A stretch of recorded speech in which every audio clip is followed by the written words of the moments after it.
Okay, well, Saxon.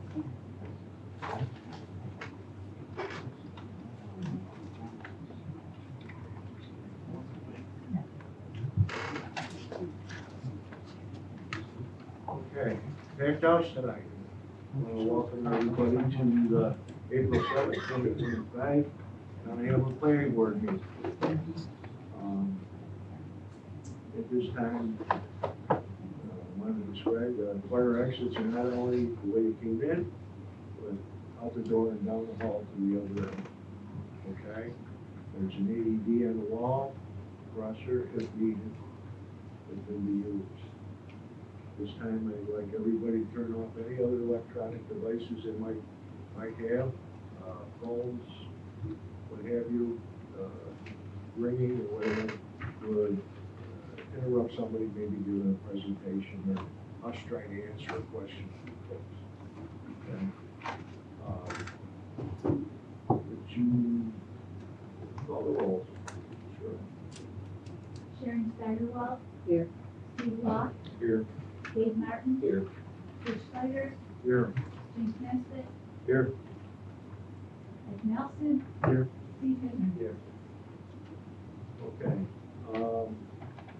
We had a lengthy meeting last month. Has everybody had a chance to review the minutes of the March 3rd, 2025 meeting minutes? There was 7 pages of notes. We put this together and multiple review times. But everybody's had a chance to look at it. Are there any corrections? Yes, Please. yes, I just wanted to add, when we talked about, the bait shop and the tobacco shop, that they are going to be selling glass and paraphernalia. I want that added to the minutes. Anybody else have any corrections or issues? Okay. Entertain a motion for approval of the second. Sharon Steigerwald, Yes, Steve Law, Yes. Dave Martin. Yes. Rich Snyder, James Nesbitt, Mike Nelson, Steve Hittner. Last month, we had 2 public hearings. Both of them, we've been waiting on site plans, proper site plans. It's not like you can just pick up the phone and say, hey, I need a site plan. It takes a lot of work on the part of the design professional. Some of the professionals out there are booking out 8 months to a year before they can do something, unless you know somebody who can get in the door. So, that being said, that kind of held us up from taking all our necessary hard works that we need to have, answers to questions about the site plan, what are we looking at about individual site plans. So, what I did, because we had such a long agenda last month, and we had 3 other public hearings, Charlotte, I believe it was. I curtailed some of the public hearings so that we could go on. There was no sense in talking much about either one of the projects until we had a site plan to take a look at. Okay, so we tabled the 2 first that were on the agenda. First one was 829 Masco Road for Anthony Piano. And there was a special use permit for a landscaping business in our RVL district. And the second one was for Mr. Frida. The site was the Ordnance Corner. All right. So at this time, seeing as we have a lot more interest this month than we had last month, okay, I'm gonna open up the public portion of each one of these for a few minutes to glean some of the concerns from possible neighbors. There's going to be no answering of any of your questions or anything, but it will be thrown into the mix for us to make a final decision. Okay. being said, I'm gonna reopen the public comment period. It's a one-way conversation, and we need to get along concerns. And they will be probably answered in a future forum. Okay. As far as the 829 Masco Road special use permit, landscaping business for Mr. Piano. Somebody would like, is there somebody here representing Anthony? Okay. Feel free to put something on the clipboard.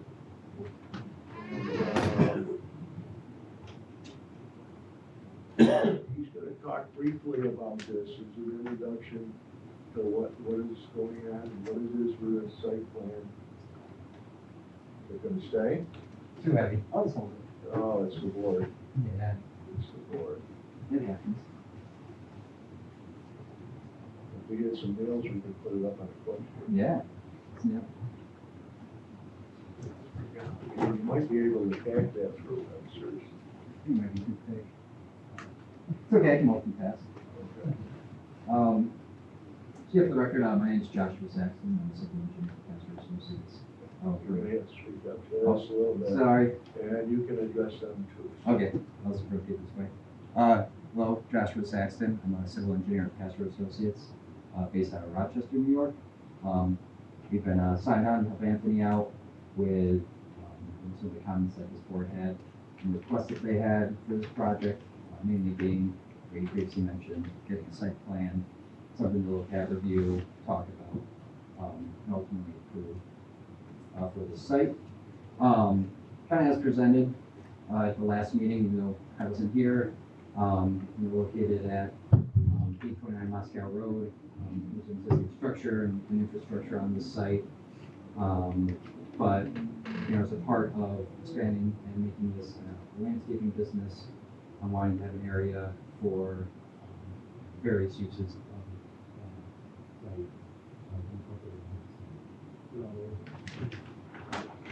going to the site plan, with existing conditions. So kind of just starting off on Moscow, it's kind of located right here on this corner of Moscow and Freeman Road. And other than, some vegetation, kind of hardscape on site, there's a blacktop driveway leading up to the an existing barn, and there's also a home in the front as well. And then there's some various gravel areas. So this project, it aimed to develop the rear, kind of behind that barn area, mainly a gravel area of vehicle parking for employees that are there, truck parking along the south side for truck storage, and then some bins along the western side of the gravel area for storage of materials. Some other site features, we have porta potty in the corner for any employees that are there that need to do their business. As well as dumpster in the corner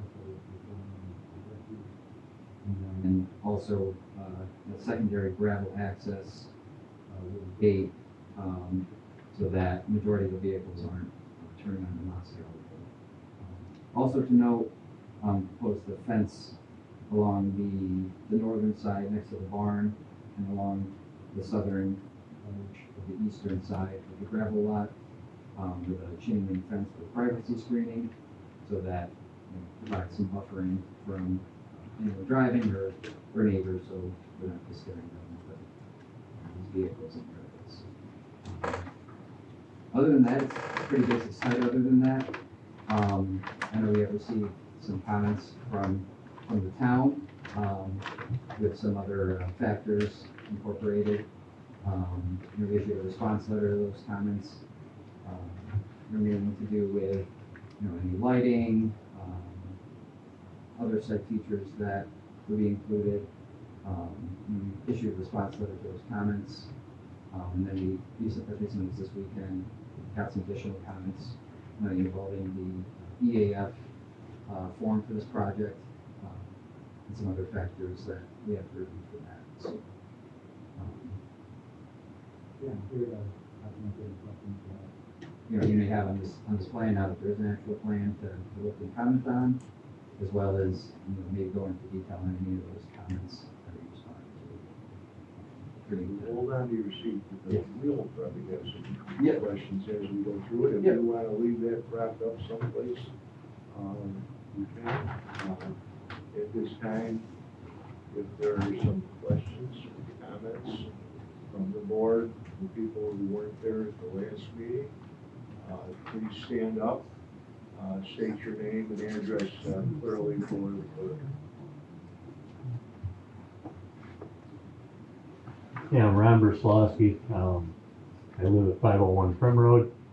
I own all the land that borders this property that is proposed. I've looked at the site plan on it. I don't have a problem with it. The guy's going about it the right way to get a business approved in town, which is the last two people that were there never came to you guys to get an approved business. And I think this young gentleman's doing the right thing. He's got some nice equipment there.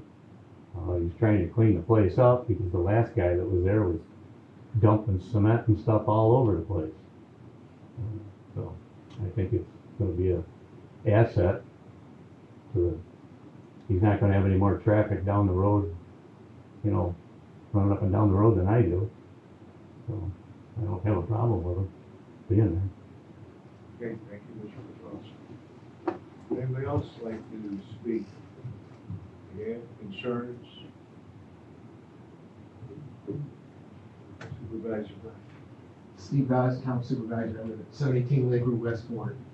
I'm all for this, I just want to, and I'm pretty sure, and maybe Mr. Brasowski knows it also, I know there's a bunch of comments made about the water from this site going way down the Annie Creek and everything. I don't believe it actually goes down that way, because as highway superintendent, I dug a ditch there, and I believe it goes to that little pond, and then across the road, right by this property, not down the Annie Creek, crosses across the road, goes in, angles in behind a couple of different properties and heads over. You know, once it gets to the parkway, I believe it goes that way. Goes behind Hyder Spears' old place. Right, it goes behind Hyder Spears' old place. You know, it goes that angle over that way, it does not go down, I know comments were made about Annie Creek. It doesn't go that way. It goes, it goes northeast, it kind of goes over that way. I don't know where, once it gets to the parkway, I mean, everything flows in the lake. But just to calm some of the comments down that it was going to the Annie Creek, because it doesn't flow that way. Supervisor Dodds. Anybody else? Don't be afraid to stand up and speak your mind. You weren't at the last meeting.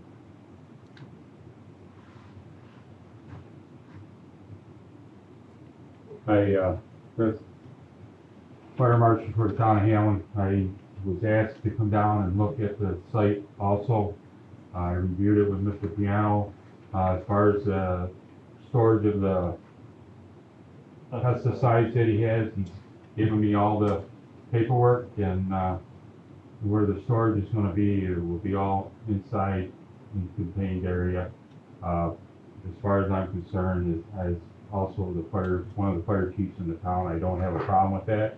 Everything's gonna be well placarded, so in case of an emergency, we will be, you know, handling it with our response. So that's all I got to tell you right now for that one. Thank you, John. Okay? All right. At this time. I would like to say something. Did any of your comments any different from the ones you posted to us? I don't know if you got this one Everybody too. has that final sheet. The intent of the legislators, Pardon me? the intent of the legislators. I believe it was the last one we got. Uh, It seems that's the only public hearing that we've held open for comments to one person in the public for over 8 or 9 days. If What's the meaning of that? you feel you have something mundane, I'm not gonna do give and take with you tonight, but please state your concern now so other people can hear it, and then that's it. Okay, if 520-11A3C is legal, then it's important to understand its intent. The legislators meant this power to be used with extreme discretion to grant uses that had zero or very low impact. The intention was to allow for uses that are very similar to the home occupation, but where the activity must be carried out in an accessory building rather than in the residence. A perfect example is the use that was carried out in the shop at 829 Moscow Road for over 30 years. John Stassen operated a low-impact welding and metal fabrication business there. He most often worked half days, had at most 1 or 2 customer visits per day, produced no significant noise, no odors, and he was the sole employee. He lived in the residence and kept a pickup truck for both personal and work use. His only other vehicle was a forklift. The shop stored welding gas and generated sparking, but had a solid concrete floor and plenty of mobile fire suppression. It was a small business, a one-person shop, very low traffic, no significant environmental impacts. This is what is meant by similar in nature to the residential, very low-density neighborhood. An almost invisible business that doesn't disturb the neighborhood or change its character. A business that blends in, not stands out. A daily activity that is barely noticeable. It was never the intention of the legislators to grant the planning board the power to rezone. Creating or allowing a use that has high impact on the neighborhood, the environment, and the area's traffic flow is obviously a variance. It would also be spot zoning. Thank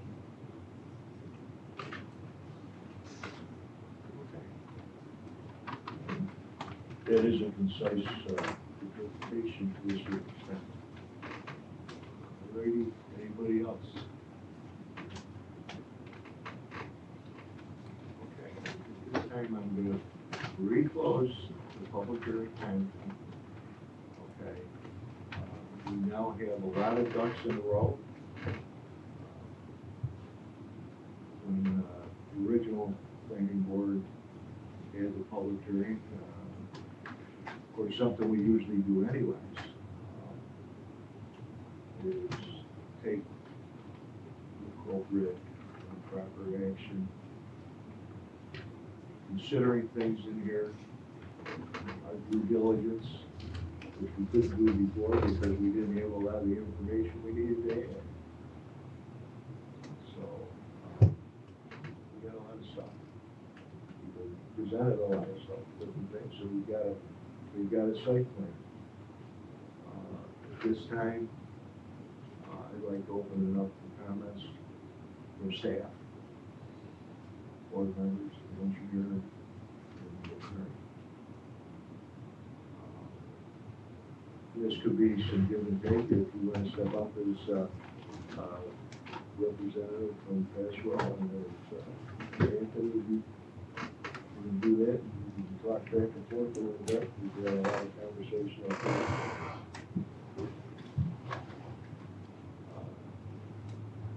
JP. Well, we have a professionally prepared site plan now, so thank you, that helps a lot. Which addresses the parking area, the storage areas, the fencing area. In the entrance onto Cream Road. Engineering wise, water supply, there's no significant demand. Sewage disposal, there's no significant change. Drainage, there's no significant change. It's just proposing basically entirely gravel lot, which should be very permeable and not have a significant change in any drainage issues. Traffic, both Moscow and Cream Road have a very high level of service with no delays, no traffic congestion, no passing issues, no high density issues. So both roads are well capable of handling the traffic. My only remaining comment is the town of Palin has a driveway entrance detail that you'll work with the highway superintendent on selection of the right culvert size and building the aprons and entrance onto the road in accordance with the how do you say that? It was pertaining to the driveway. I believe maybe we've already had a chance to talk Yeah, I to spoke the with highway her. superintendent. So, that everything's been looked at to a certain extent. Do you have any other engineering concerns? No. Uh,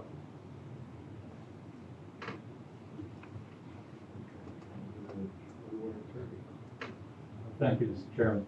In my letter dated April 3rd, excuse me, which was addressed to the applicant's engineer, I identified a number of areas of concern. They responded with their letter of April 4th, including in that they forwarded the requested fresh version of the EAF, the short form EAF, using the EAF mapper. That is the preferred way of doing it, and I appreciate that. Now, the EAF brought up a couple of issues which I raised in my letter of April 5th, which I addressed to you and copied in the applicant's engineer. A couple of things that came to my attention. One is that the EAF mapper indicated that the property may be in or around an archaeological site. I was wondering whether referring to SHPO for that, for a comment letter from SHPO might be appropriate. It identifies the potential locations of wetlands, which is hardly unique in this area.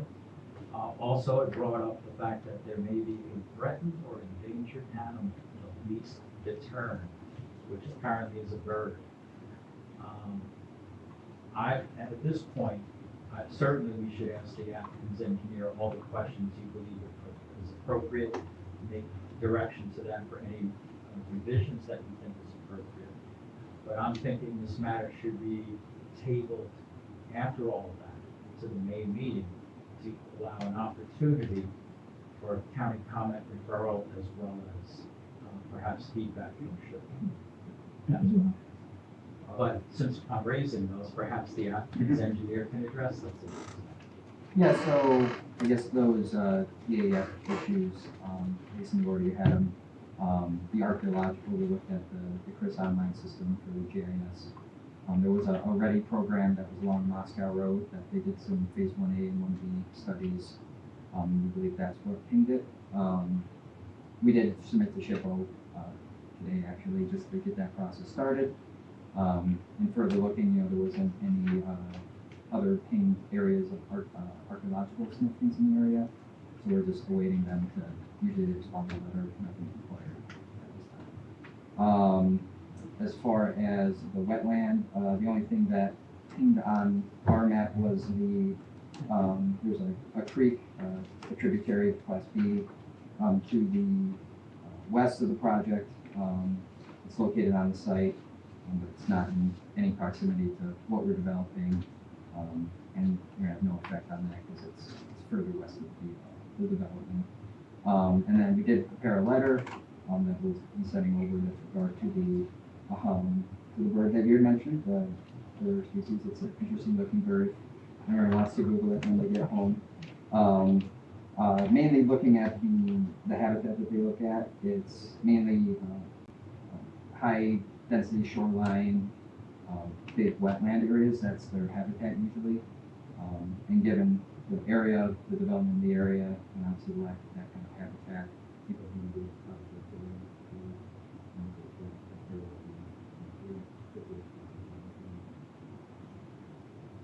If walking there too. Virginia Pond is probably would be the only spot that bird was spread. The flow rates are just tributary from runoff from the Brazowski farm.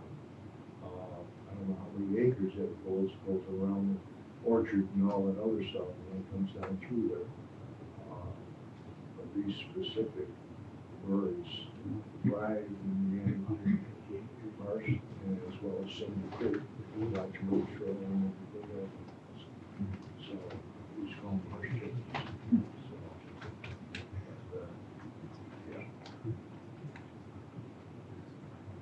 If I may follow up, chemicals, there's some discussion about that at the prior meeting. What kind of chemicals, herbicides, pesticides, that sort of thing. Where are they being stored?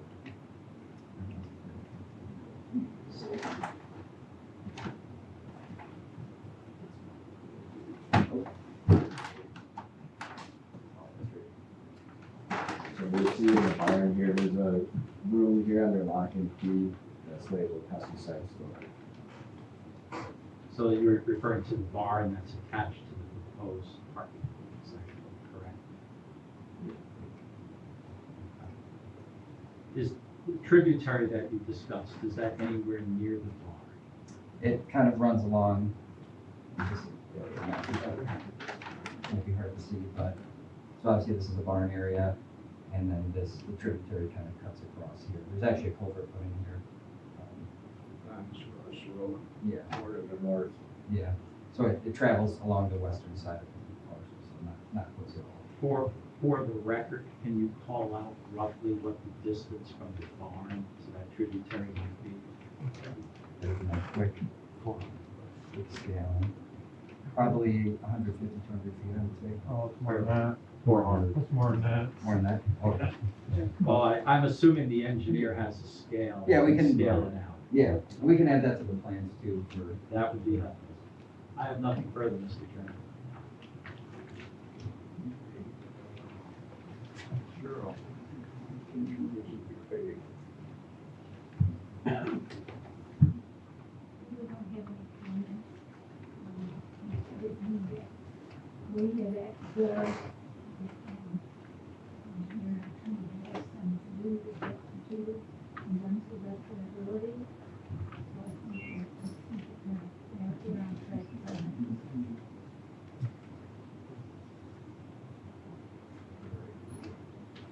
Sure. Just a couple of questions. Are you there all winter as well? We just no problem with it. So you will be there in the winter? Oh, but my guys take their trucks home, so we're like, what are you asking? I was just wondering if you're going to be there in the winter. Is this seasonal? Yeah, it's a Truly seasonal, our snow business, our winter business is plowing snow for mainly residential properties. So what you're saying is that for the most part, those vehicles with snow plows won't be kept at this site, is that Yeah. correct? Thank you. And then my other question was more for BJ, really. Yes, dear. If there were a fire there, do Mhm. you have enough room to get in, turn around, and if there were vehicles parked there, would that be an issue then? Well, there won't be any, if they're parked out back, it won't be an issue. Where he's storing the chemicals and stuff is in the front northwest corner of the barn. It's just a room. There's really there's a- more mulch, things like that. And the mulch and stuff, it shouldn't be a problem. There will be plenty of room in the parking lot to get what we have to do. If the gates will probably be closed and all. That's okay, we like to open gates. I figured you were. Yeah, we should be good. The fire, as part of the fire department, we'll be fine. We'll be, just so the board's aware, we will be training, and that's part of our development, new development in the town. So they'll probably see us down at training. We should be fine. Shard for confirmation if you would.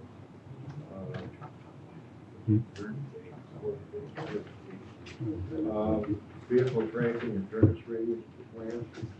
It shows pictures of I saw a that, tow vehicle and a trailer, I saw how, which together would probably be a little longer than a pumper.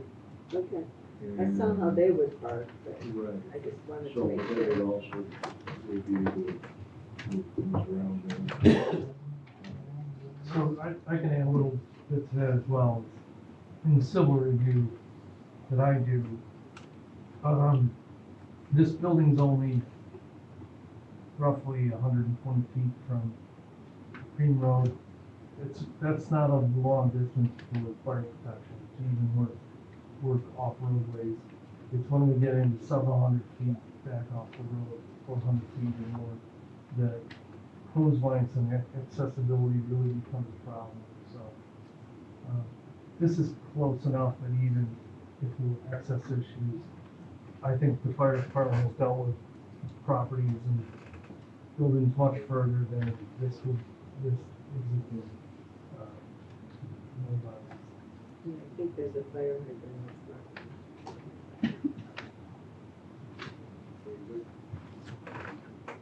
Steve? I've been thinking about this a lot, this project, and the reality is, he's actually not running a business there, he's storing vehicles for the most part. I mean, his activity, if you're loading up a truck with a little mulch, might be 10, 15 minutes in the morning. Unloading something in the afternoon might be in 10, 15 minutes in the afternoon, but for the most part, people are driving in, parking the vehicle, grabbing one, going out. There's not a lot of impact on what he's doing. I don't see any issue with it, and I like the fact that young people, or anybody tries to start a business for their family and support and pay taxes in this town. That's what Hey, I'm good with what has been presented. I'm gonna reserve some of my comments.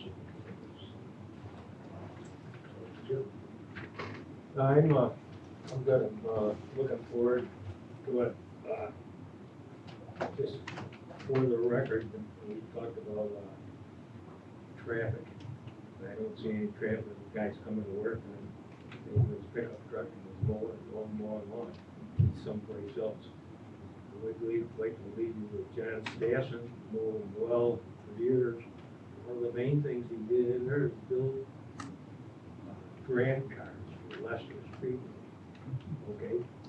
So if you think he wasn't, or he didn't make any noise, Maybe it do it. wasn't really that way.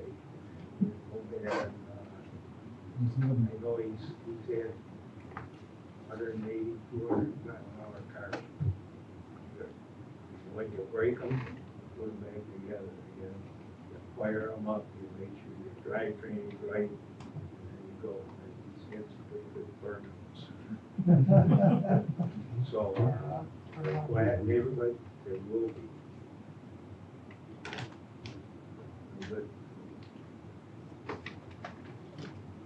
Ed, what do you add maybe to this?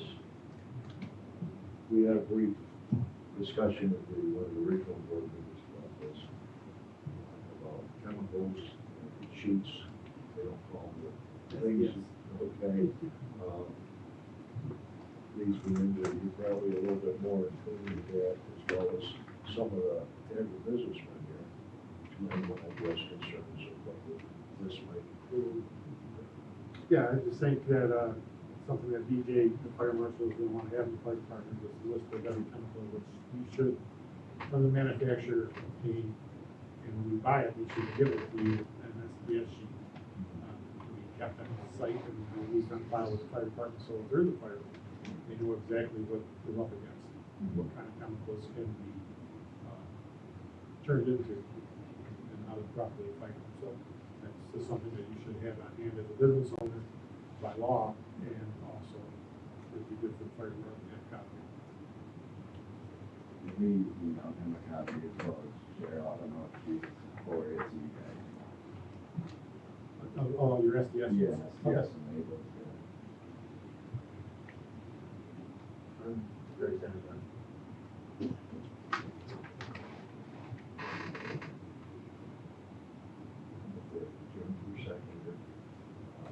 As a holder of a license to use chemicals in the wilds and road edges and sides and golf courses. And I believe you have your own set of credentials issued by the DEC, correct? And hazmat people. New York State DEC. Some of the questions that are raised and brought to my attention, and they're kind of normal for a business. I know on your regional letter to the town, you talked about a lot of things, but just for everybody, sir, how many employees are we talking about? right now, I currently have four. Currently have 4 employees. At the first meeting, you guys asked me to propose potential growth. So I proposed, at the second meeting up to 8. Or And future expansion to 8, you figure that's about all the site could handle with equipment. Yeah.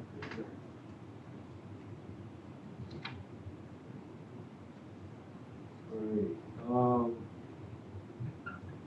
in the wintertime, when you switch and you go on the snow farm, you stockpile, salt and bags, I don't salt. and salt. Mainly residential. A lot of times they'll throw, a spreader on the back of the 3-foot or 1-ton pickup and throw them in by the bag, so you're not gonna be storing them outside or anything else like that. Topsoil pile.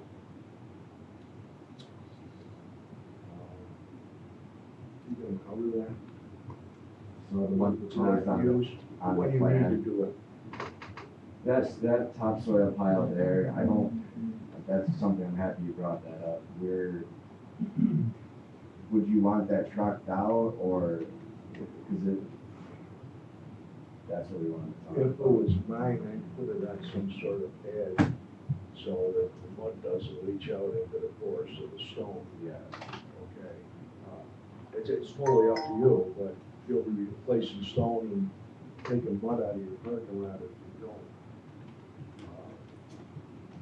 I know when I worked for another municipality, that's what we did. But it might be something you might want to do in the future. If you're getting your topsoil either from the pile that's sitting there, it's probably one of the best, and that's for yours.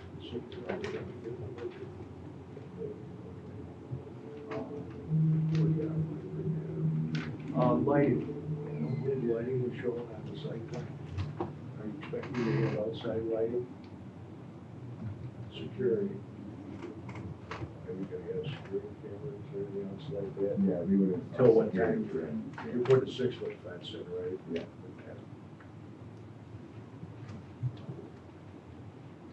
Just for the record, once again, correcting the hours of operation. So the hours of operation are 7 AM to 5 PM. However, like stated before, the guys come in, they load up, and they're out, roughly about 7:30. And then, they're not back until anywhere between 3 and 5.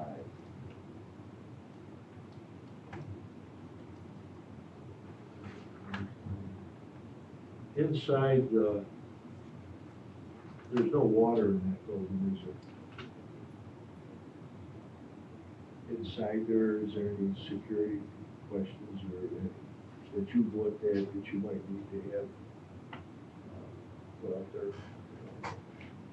No. Well, if somebody comes in the door, you're not there and breaks it in, you have a security system you're gonna put in there. So yeah, we would just propose 2 cameras in there. Yeah.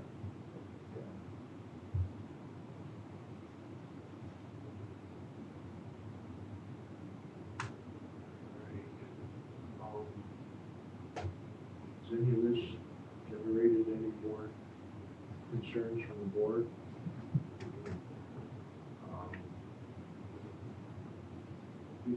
Because of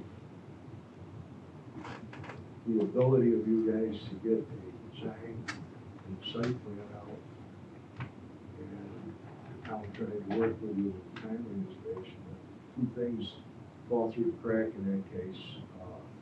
A lot of times, the plan has to go to the county for review, okay? And it starts a 30-day clock unless they want to send the town a letter saying it's okay. Okay, so it might be something that'll have to be tracked by you. Has been sent already, and I can, Okay. you did receive a receipt, receipt, I did. Okay. Short form EAF. Short form EAF. Question about endangered wildlife. Do we interpret that, or do we have to get something from He says, well, that's the way it was. It's not a problem anymore. Or do we feel it's not significant enough? That's the question. The question is, do you need additional environmental information on that topic to make an informed decision, or do you have sufficient information already? Just because they check yes in the box doesn't mean we need more information. If you already have the information to answer the questions, you don't need more. Now, the SHPO letter is good. They maintain the database, the state parks system. So having their letter that says they've screened the application is very useful. The historic site's probably in the park of some sort. It's not adjoining or attached to any of this. Okay, You're gonna have to let SHPO make that decision. okay.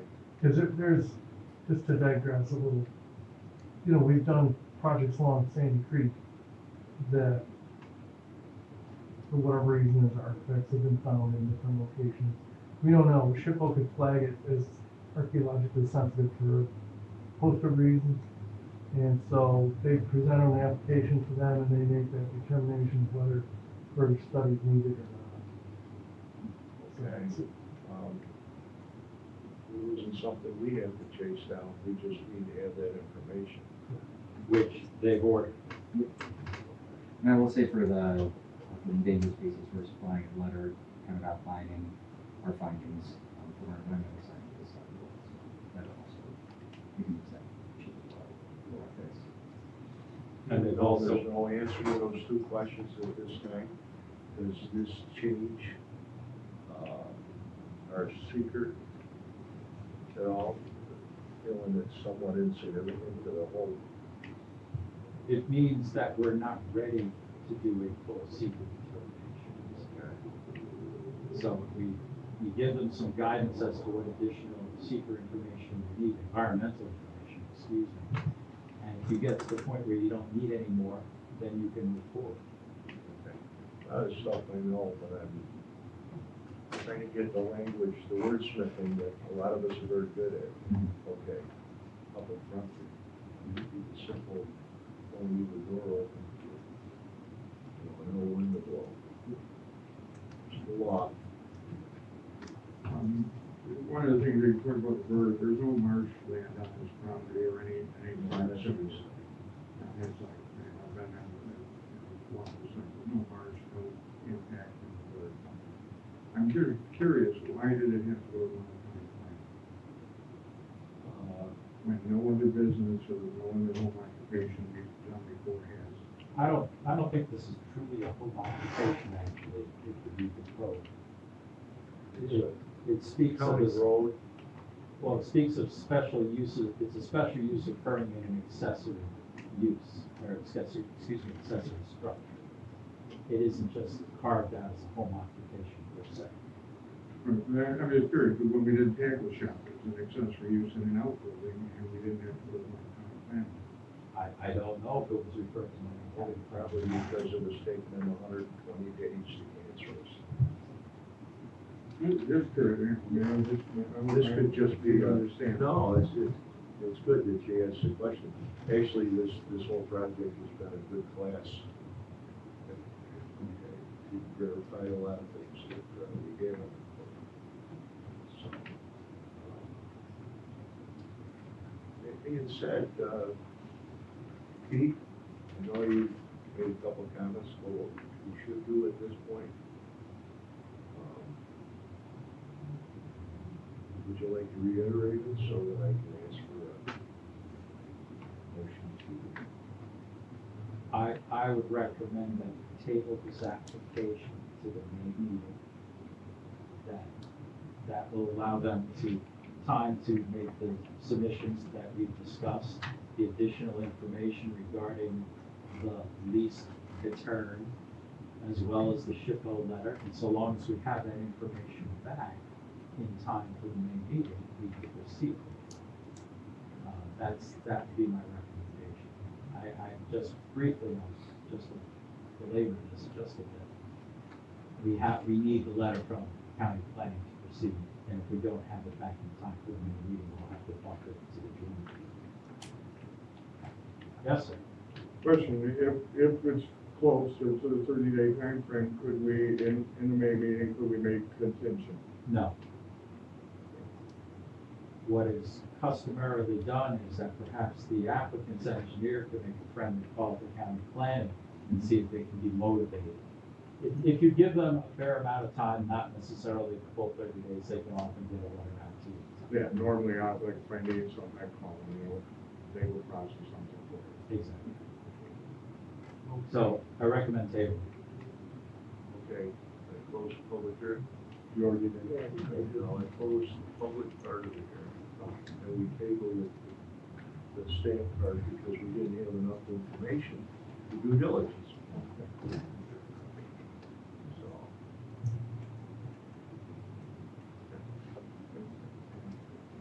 Motion. The application for Anthony Piano, seeking a special use permit to operate his business named ABP and property maintenance.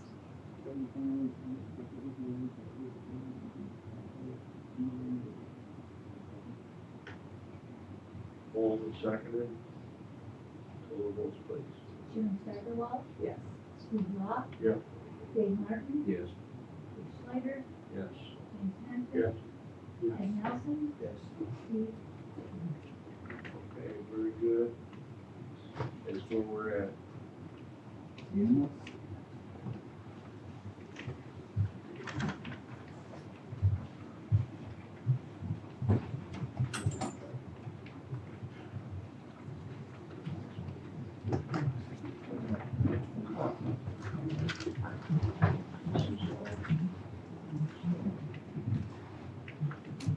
You got a fairly large file already started on this thing, so I can't finish it.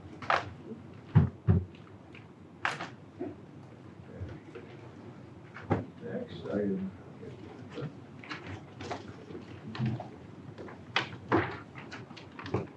Will be. What's the actual address of it? 328 Lake Road East 4. I don't have it.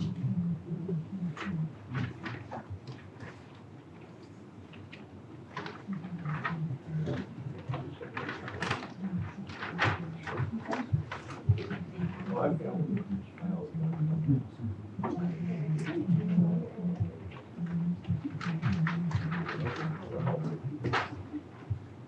Okay.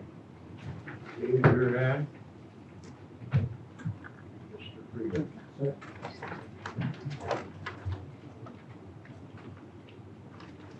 Since we last sat down,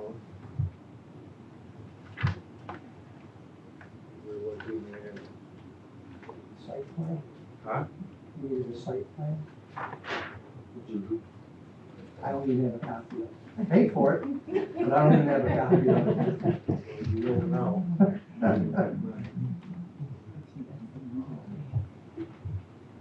Here, you want here to hold up? I, Huh? Well, so the public can see it. oh, sure.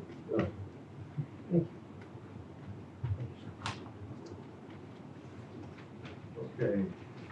328 Lake Road, Eastport. Which used to be called Nuts Corners. Correct. It's being reconstituted. The business has been open for what? 5 years? Yeah. Time flies, I guess. So if you want to just do a brief soliloquy here for people in the audience, or what your plans are and what you're gonna do, and just for information, because I think people are a little interested. Sure. So my name is David Frieda. I ran the food service at the jail for 32 years, jail juvenile correctional facility. Prior to that, I was in the Navy, food service. Got out, I left the jail about a little over a year ago. I have my own business, Rochester Restaurant Solutions. It's an LLC, food safety training, sanitation, and consulting. I've been doing it for years. Colleges, schools, other businesses. I gotta do something else to keep myself busy. So doing some food safety training out this way and looking into that. I was talking with Frank and Pam Mastrodonato. And the opportunity was there. It was called Nuts Corners because it was an LLC. I couldn't use Nuts Corners. I was going to use Rochester Restaurant Solutions, doing business at Nuts Corners. I couldn't use that. Being in the jail for as long as I was, I changed the name, doing business as Jailhouse Rock Bar and Grill at Nuts Corners. It was a music theme. I'm sure, I don't know if anybody here has been in there. So we want to keep that music theme. You know, we don't want to, I'm not a 11 million guy. It's really a family thing. I have my 2 sons that will be working with me, my 2 daughters, my 2 daughter-in-laws, my wife, when she's done with work, she can come and host. Dinner service 4 to 9, 4 to 10. For Wednesday, Thursday, Friday, 4 to 10. People are having a good time. You want to stick around for a little bit. I'm not setting the hours exact. Sunday, I'd like to do a lunch and dinner, 2 to 10, 2 to 11. And the Sunday breakfast and lunch, 10 to 2, 10 to 3. That's my plan. We've been doing a lot of updating there and cleaning up, and it's been closed for 5 years, so it's quite a bit of work we've been doing. And that's where we're at. Okay. Dave was able to secure a plan of the site. At one time, I thought we had an old plan, but for some reason, it didn't show up in our search. So anyway, so this has been reconstituted. Site lighting is on the new plan. We have the number of employees, egress and ingress.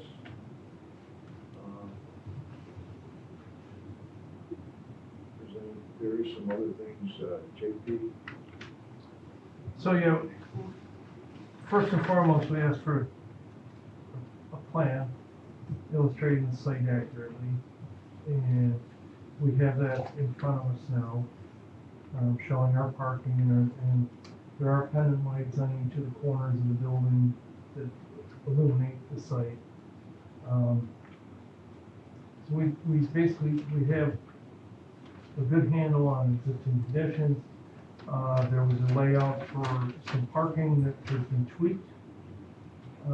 I discussed that there was perpendicular parking proposed along North Hamlin Road that basically required backing partially into the driving lane in North Hamlin Road in order to negotiate getting out of that site. So they provided angled parking, which will facilitate backing it out into their own parking area before they're entering the travel lane.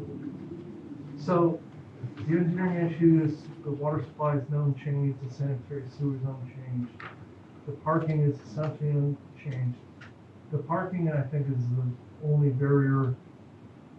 In the previous project, there was some off-site across the street on North Hamlin Road. There was some overflow parking available. If you look at the table, the parking table, they need quite a bit more parking by calculation than they have available. So there was overflow parking proposed in the Nuts Corners, which is kind of absent now. So it's really, that's my only outstanding engineering concern, is that we accommodate the parking. Now, maybe by use and actual, how the facility worked before, that overflow was maybe never used. I don't know, but based on your code requirements, this will either require variance or we have to have some kind of accommodation for overflow. Okay. Pete? I have no concerns. Sure.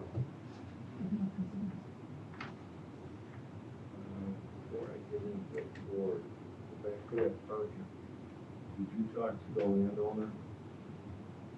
Pam? Right. The other restaurant, he had some kind of document? Yeah. All parking across I the believe it street. shows like an overflow area on the south side of North Canyon Road. How much it was used, I have no idea. It's kind of hard to say that's part of this site plan if it's across the street. Well, it was I think he had ownership of the property, so that he could accommodate overflow. So. And there is a semi-hard surface over there, of course. So, I'm just bringing it up because per your town code and the number of spaces required based upon, I can't remember if it's per table or per, I believe the fire marshal went through and talked about that. With the, usually it's part of your parking code. right. Based on different uses, you have different number of spaces. Right, and I believe it was Matt, right, Dave? I think, Rich set it up for the occupancy. It's- Correct. So, and that's just the one side of the road, it's not with the overflow. I believe is what Rich said. There's, I think there's 2 or 3 ways to establish that ratio, either by, floor square footage versus. In restaurant table, applications, it's like per table. right, per number. table, And and then, then free space. Yeah, and then free space, yes. so in any rate, this parking table that's on Rich's drawing it's very misleading. It shows 80 proposed, 20 spaces shown. Well, I don't see where 80 are proposed. And what we normally see on a parking table is spaces required, spaces proposed. So we need to just clear up this parking requirement. Would you like me to paint some lines? No, I'm not. I know that, I looked up I'm trying to be smart. Yeah. I looked up the spacing between parking spaces, and it was 9 feet was the Yeah. biggest. No. Actually, I thought it was 9 feet was the base plate. Okay, so it's 9 feet at the minimum and 14 feet out, correct? Way too short. Okay, Well, what is it? 9 by 18 is generally accepted minimum. Okay, And when you're doing angled parking, those dimensions on the change. one side of the building. Yeah, those Correct. dimensions. If you give me the dimensions, I'll go paint, and again, not trying to be Yeah, smart, no. but I'll paint the spots to make sure we have the correct. What's important is that we have a tally of what you need by code and what is available. So there's 25 total shown. So all I'm just saying is we need to have that tally ironed out. It seems in the past we had a letter from the landlord included on the other side of the street. We haven't been able to reproduce it. Okay? So that might have to happen in order for you to get in the mix. Okay? As far as getting something to Frank and Pam, then any overflow parking would be across the street at that address. Otherwise, you're gonna need like a Senate variance. Maybe they have to go back to the zone board. So if there was a letter from Frank and Pam saying that that is okay to be used for overflow parking, would it be a problem at that point? Would there be any other questions or There's a concerns? question for Keith. Were there any other concerns if they said yes? It's not unusual to have shared, property owner sharing parking in plaza situations or in conjoined properties where a church has uses on a Sunday, but a supermarket doesn't have the same demands on, or another store might have. No, I understand. I guess my question is if the letter is produced that, yeah, he could use this for overflow parking, will there be any other concerns raised after that saying, yes? You say, okay, we're good, or that's my concern. Be the number of spaces. Yeah, we need to illustrate that the number of spaces meets the code requirement. I have a question. Are you buying this property? If things go well, So you're renting it for now? correct. And who owns it? Frank and Pam Master. And they're the folks who own the property to the south across the street on Northampton. Yes, correct. So it would seem to me that I would want to see a copy of the lease, giving them authority to lease the main parcel as well as including the parcel to the south, because a letter by itself not worth anything. And the lease gives them the use of the parking, and it should say so in the lease. And it's only as good as long as the lease is good. So when the lease term runs out, then the permit has to end. Now, because the danger is he buys the main parcel, but he doesn't buy the land to the south. And so he loses all that parking. Couple other things. First, we're not here to design their parking, so we're not gonna tell them how to stripe it. That's the applicant's job. He has to hire somebody who knows how to design a parking lot. And I would think normally what one would do is if you didn't know the parking was necessary, at minimum, you would land bank it, show the design on the plans, the location of it, and maybe you have them come back in a certain period of time to see if in fact that area needs to be paved or otherwise developed.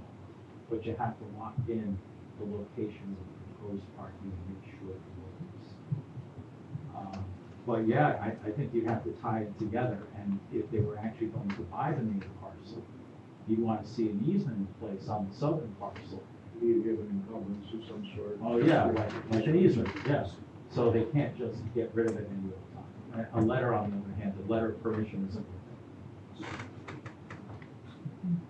Sure. So if put into the lease that I am allowed or afforded the ability to utilize that parking, if it's put into the lease as another addendum to the lease, Right. are we good then? Well, I don't vote, but. I'm asking. What I just wanna- I would want to see a site plan that shows the parking to the south, which in turn could then be attached to the lease. And it makes clear what's included in the lease. It'll be an instrument survey map. Well, truth be told, that's what this is. Well, yeah, but But This it's- might all be mute, in a way. This might all be mute. What's the occupancy level? And what's the requirement based on the occupancy level? That's of correct, parking? Steve, and that's, If he meets the occupancy level for the required number of spots, he does not need the overflow. It's And we nice don't- that it's we there, don't but have- if he meets the we don't have requirement, that tally, right? right? We don't have that tally in front of us. Correct, but if BJ, I thought, gave a number, 8, occupancy. 8. That's what we DJ's said. letter. What is DJ's letter. the code in Hamlet per number of patrons, how many parking spaces per patrons is in the code in Hamlet? We figured, well, I gave 80, and that's what he put on your map. No, I'm saying, like, where I work, we have a policy for per certain number of patrons, you need one parking space per that number. I believe it. So there are 80 people. No, that's irrelevant. It's three patrons or one patron or three patrons requires one parking space. That's what I heard on the last meeting, was 4 per car. 4 per car. 20 If spaces. it's is 4 80 per car and it's 80, that's 20 spaces, 25. The overflow is nice, but it's not necessary. That- Not a Right, requirement. this chart doesn't read that exactly. It says parking table, 80 proposed, 20 spaces shown. It's 80 And people. 5 per It doesn't employee. say 80.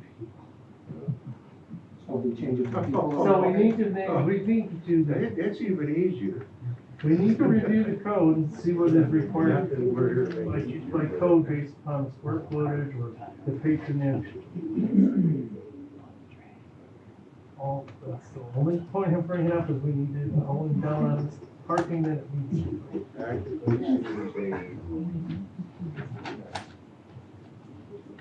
I hope he gets 80 people there every night.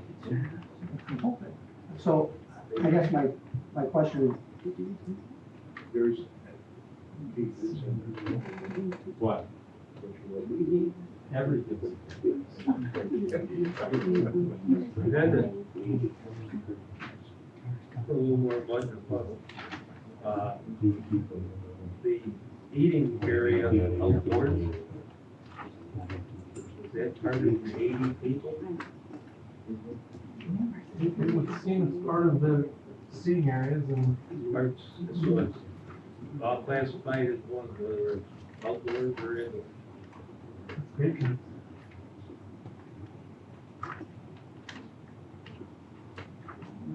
This is commercial neighborhood business zone.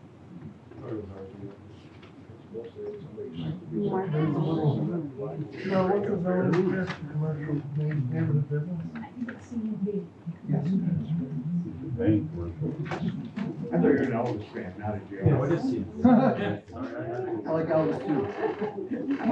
That's a big discussion, that's.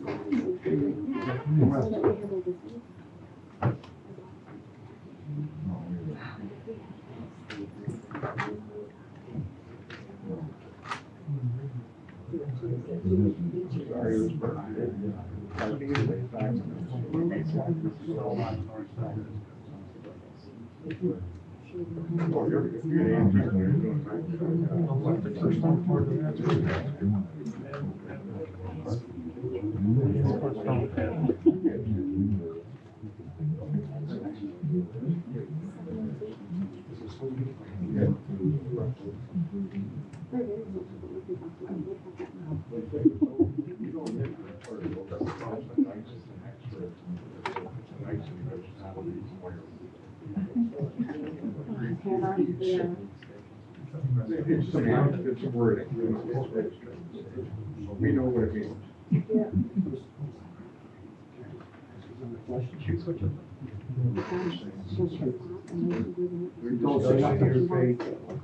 Can I ask you a question, sir? About everybody's deciding everything? It's about this meeting. What? It says this is a public hearing, do you want to open a public hearing for this? It's, I guess someone goes in that, so, all right. I haven't talked to anybody publicly. No, that's, I just saw that, it said public hearing, sir, and you didn't open a public hearing.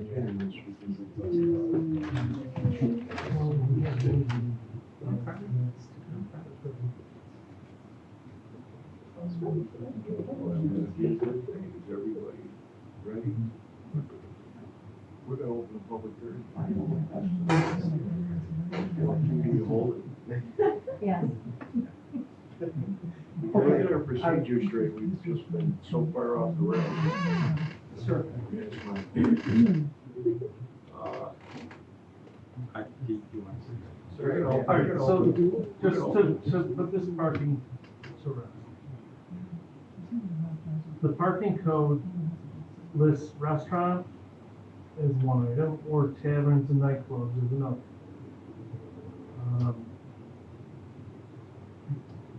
Which of those would you choose? Tavern and nightclub suggests music in a bar.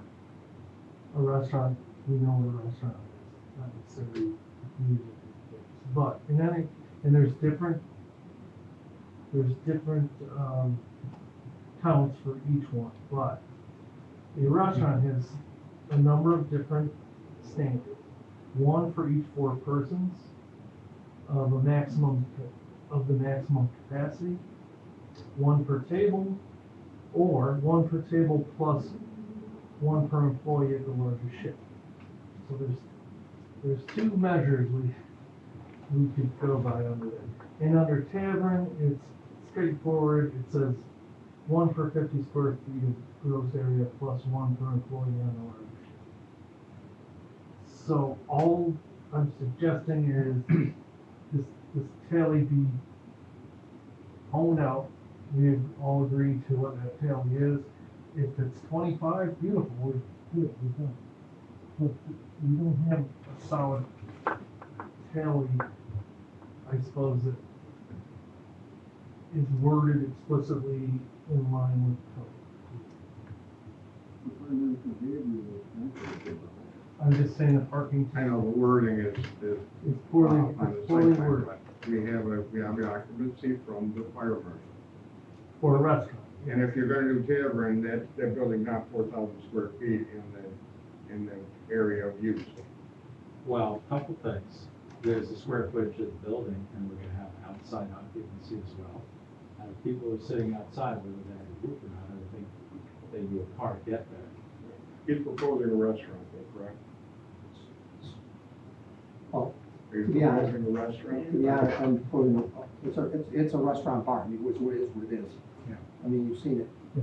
But I'm gonna ask the next question, and I wanted to ask earlier. We're saying 80 people, all right, so while the outside is another 12, okay, so it's 90 people. In any event, if I get an amendment to the lease stating that I can utilize 5 more spaces across the street, No. I that- cannot, We need a calculation. We just seem to be spinning numbers here. And it would seem to me that the arguments that we were making, the argument that Steve is making, is really more the zoning argument. So even though the zoning code, which has standards, says this is how many spaces you need, if you're deviating from that standard for a good reason, that's a pitch you have to make to the zoning board of appeals, as if to say, hey, even though the code requires 1,000 spaces, the occupancy is limited to 80, therefore, this is the number of spaces that should be appropriate, and that's why I'm asking for a variance. And it would also seem to me that if I were buying this property, and I could avoid being tied to the property on the other side of the street, which I might not be able to purchase, there may be some advantage in just getting that issue locked down. But that's, I offer no legal advice to the applicant. at this point, I'm leasing. It seems to me that unless I'm counting it wrong, I'm counting 25 spaces on your plan. That tells me that you can have up to 100 people sitting there. You have employees, you have to take away. Yeah, part- really. 8 employees would be 2 vehicles. You're still underneath the requirement. So it seems to me if you're either above the requirement or below the requirement or on the requirement. The requirement is 4 per table, I mean 25 spaces. If you have 25 spaces, then you don't need to have to worry about getting something written from the. You're just gonna have to modify the K1 plan to make. Correct. You have the. And make sure that this board agrees that the metric used is appropriate. And to just to beat this horse to death. And if the number of spaces required under the revised calculation, which will be shown on the plan, because the applicant's design professional had the parking chart to the plan. If it exceeds the number of spaces they're proposing, then they have a choice. They either tie up the land to the south and show the parking, so because this board doesn't have the power to grant a waiver on that, or they go to the zoning board of appeals. I think that's it. Is that, Kate, is that, Kate, what you're looking at there, for the restaurant, was that per table? There's 2 metrics in the restaurant. 1 for each 4 persons of maximum capacity, or 1 per table plus 1 per employee on the larger shift. So if he proposed a 2 less tables than what he has, it makes that work. Or if you consider it a tavern, which is an interpretation, And we have, and the code enforcement More officer for actually makes that It's interpretation. 1 per 50 square feet plus your employees at the max. Just get dog down the road. If it was a tavern? It says bar and grill, it doesn't say. If you're a restaurant. We're in the semantics. of I course, apologize. but- So, How many calories does it be for tavern or in the restaurant? Like I said, you guys have been in one when I've been there, so, you know, it's, It's a, listen, no, there's no doubt this is not a super tight, well-written code. So we Fair just enough. need to have a solid I interpretation do. and document. You just tell me what I need to do and I'll do it. My argument would be it's a tavern. You know, originally you didn't have anything to say. I didn't bring up the issue. Well, you know, this is a good reason why maybe we've got this public hearing, because there's a lot of stuff going on there, to see how simple it is, it's not. Bottom line would actually come down to Cheryl's interpretation of the parking occupancy as a code officer. That's totally in her pocket.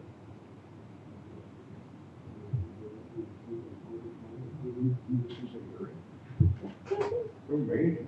Yeah, right, okay. All right, proof of publication?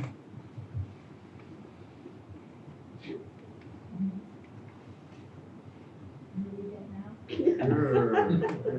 Let's do it.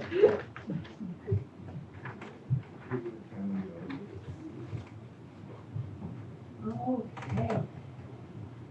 David Frida, Nuts Corners, 228 Lakeville East 4, application of David Frida, owners Frank and Pamela Maldonado, seeking a commercial site plan approval to reopen the existing Nuts Corners restaurant, known as Jailhouse Rock Bar and Grill at Nuts Corners.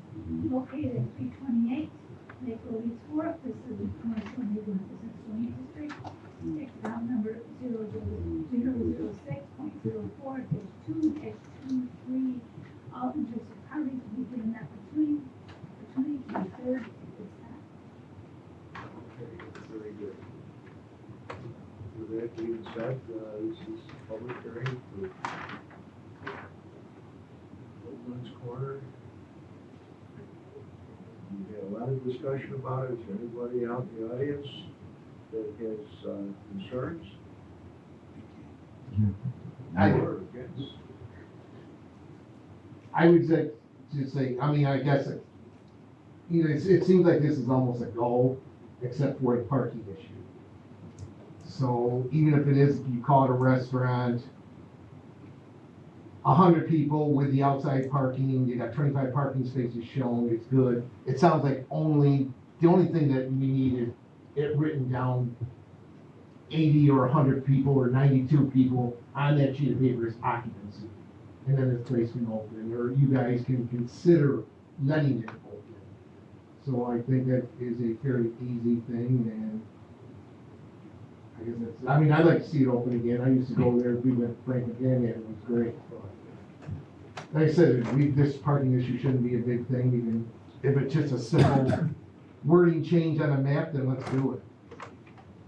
We had to, we had to examine every evidence. No, that's fine. Is there anybody else out there who would like to speak? I just got a couple questions from Rick Wright, There's board somebody number behind you. 3300 Park Right? Road. There's somebody behind you. Oh, sorry. Yeah, It's okay, go I was just, what I just wanna know is, you know, I live about 50 feet away from your bar, you know, and, I don't know, if it's gonna be a restaurant like it was in the past, that would be good. But, from, like you said, 11 to 2 in the morning every day, No, I couldn't go for that. That's not me. Oh, okay, well, that's what, I mean, I don't know you. I'm gonna And have I've patience for been that. having a place. The last time, it was good. Frank and Pam did it good, you know, and, you know, I mean, I don't wanna hear none that's gonna happen, But the plan is to be open, you know, it's a dinner service, 4 to 9, 4 to 10. Ah, So people that'd having a be good time, it's not loud. I'm not, oh, yeah, I like Sir? music. Sir, can we have your name? My name is Bob Babcock. Robert Babcock. I live across the street from. You're right, Green Place. I live at 327. 327. Yeah, what's your address? 327. 327 Lake Road. 327. Right, Very good. Yeah, 50 feet from where the bar is. You have every right to ask. Okay, I just, okay, I just wondered, because I don't know you. No, that's fine, I'm not very proud. Okay, well, I just wanted to know, I didn't need the Dakota crosses. No. I just wanted to say. I'm Samantha Howell. I live at 361 Lake, across the street from them, kitty corner from Nuts Corner. And I just moved there in November, moved there because Nuts Corner was closed. I have 2 kids, 7 and 2. I have 3 dogs. We were gonna put a fence towards the side of the property. Like the traffic increases, morning commute, evening commute, and then in the middle of the night for some reason, bikers and fast cars. And my dog, I mean, they're dogs, they're gonna bark. My kids, we're here so that we could give our family what you guys gave yours. Safety, peace. We have a greenhouse, we're building a garden. Like, I mean, we've traveled a lot, and this is like the place we're trying to call home. I mean, I grew up in around the street, and this is like going against, I mean, farther down the street, I mean, it's nothing personal. I completely understand wanting to own a restaurant and all of that. I've worked in them almost my entire life, but it's just I mean, now I need to worry about my kids going out in the yard because I don't know who's going to be kitty corner in the parking lot or across the street at the potential second lot. Or, I mean, you guys are only responsible for your patrons when they're inside. But when they come outside, it becomes my responsibility, like my problem. I have 3 dogs. If someone decides that my fluffy one is cute and she bites them because they reach over the fence, like, we now have a problem. If someone wants to talk to my kid when he's out on his adventures, like, we have a problem. So. I completely appreciate that, and I understand what you're saying. I have grandchildren. Oh, I Googled you. So. I said, oh, I Googled you. And I'm hoping it's not gonna be an issue. If the patron leaves the restaurant and reaches over the front, gets bit, I mean, it's on the patron. we all hope that, but, This is what I would say. but I'm just my saying- dog is the one that pays the price for it. Regardless. I understand what you're saying.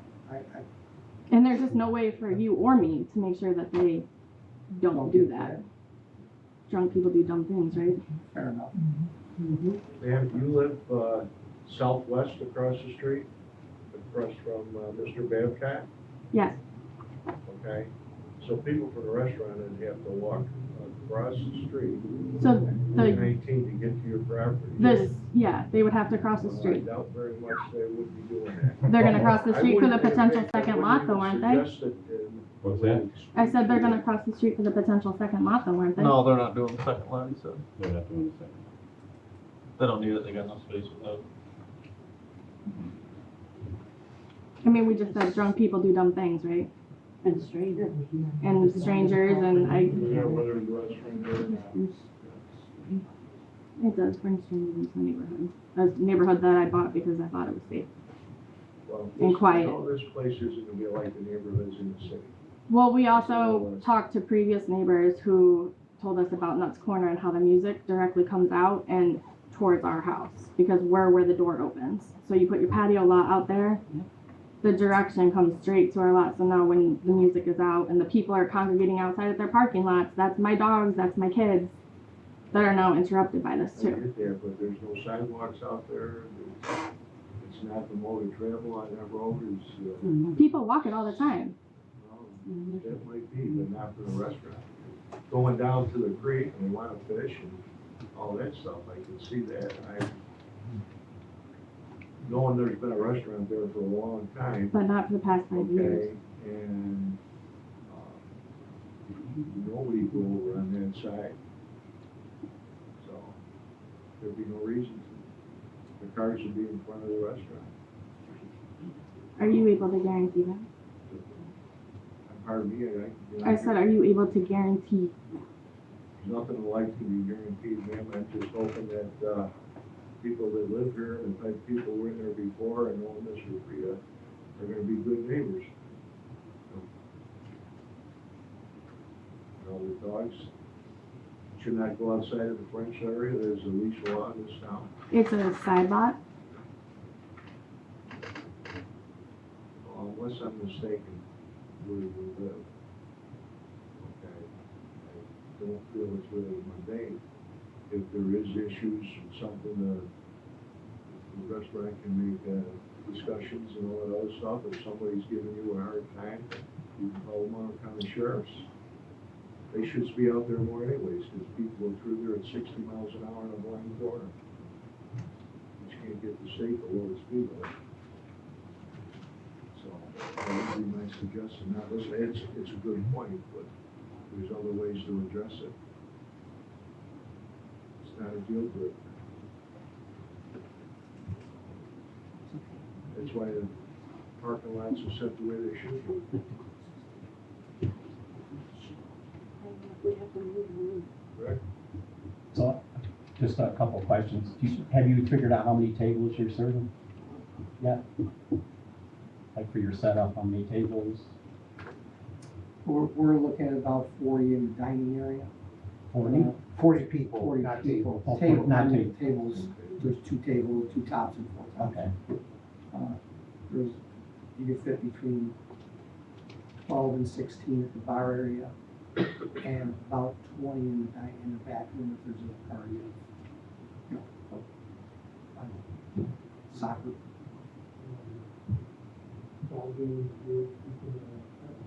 T-ball game, and they want to sponsor, you want to sponsor a T-ball game? Sure.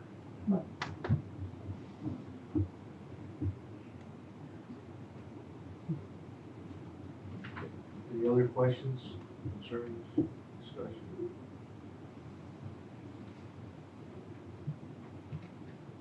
Any motion to close public hearing? Motion to close public hearing. No. Sharon Steigerwald. Yes. Steve Block. Yeah. Dave Martin. Yes. Chris Snyder. Jim Nesbitt. Yes. Nelson. Yes. Steve Hill. Yep. Okay, this needs a secret. Yeah. I believe it's type 2. I would say type 2. Just for the record, they're reopening an existing facility, they're doing some repairs and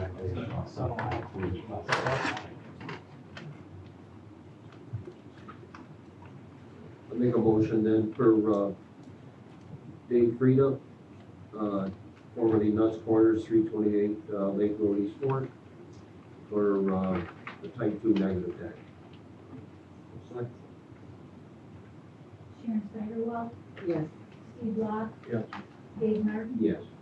Chris Snyder. Yes. James Nesbitt. Yes. Ed Nelson. Yes. Steve Hill. Yes. Okay. Prior to any other motions, a suggestion of the supervisor, is there a contingency where the map is corrected to reflect a number of people with employees who generate parking for them? Parking for, based on other people. I would recommend that if you're going to do approval this evening, you make a condition upon town engineer and building inspector approval of the number and adequacy of the parking spaces provided. Be that as is may, would anybody like to? Yes, I'll make a motion for the commercial site plan, 328 Lake Road, East Fork, for approval seeking commercial site plan, with the condition that the town engineer and the town code officer confer on the legal parking requirements. No, we're not asking them to confer. To approve, thank you. Sorry, I didn't mean to be so. That's all right. Leave it. Sharon Steigerwald. Yes. Okay. Steve Block. Yeah. Dave Martin. Yes. Chris Snyder. Yes. Jim Nesbitt. Ed Nelson. The You just need to contact Cheryl, figure out the parking and get approval between her and JP. I know your question's gonna be, go ahead. Do we have to wait for another public hearing? To do this? No, we're good. You're done, you're approved. Thank you. So long as the parking has been sorted out and approved by the building inspector and the town engineer. I'll meet you tomorrow morning. So there's three things we need to resolve these conflicting code numbers. And come up, because you have one based upon occupancy, one based upon number of tables, or if it's called a tavern, it's one per 50 square feet of gross floor area. So do I need to correct that? Well, I need to know what your tables, what your number of tables is gonna be. Okay. Or what patrons to resolve this. We're gonna need to know the maximum capacity, where BJ came in based upon code occupancy. Based upon square footage. So, what's outside? Plus the outside. So we need to just tally these up and make sure we have. And I guess I would ask you, if it says tavern, how many spaces? If it says restaurant, how many spaces do I? That's a decision you need to have upon discussion with the building inspector. Okay, so, Which she can make tomorrow when you contact her during normal business hours. yes, ma'am. Fair enough. You'll have to figure it out. I thought this was going to be someone other than the driver's license anymore.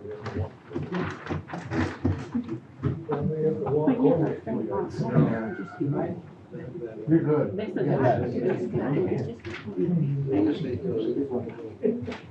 Dave, I had 2 appointments in the morning. I should get in the office at about like 9:30. I'll still discuss with JP for the site that we got, and I will also include the fire marshal also.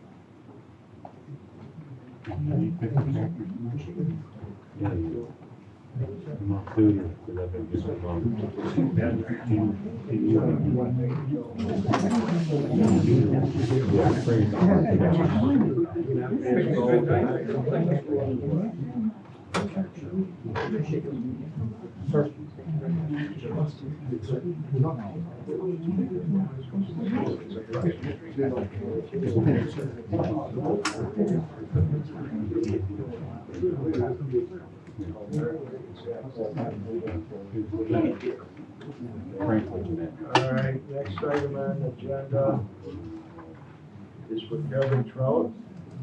If I said that right? Yes, sir.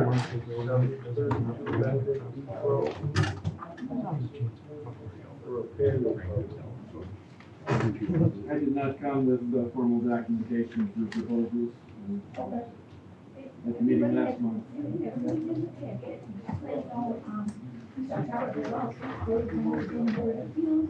For his seat out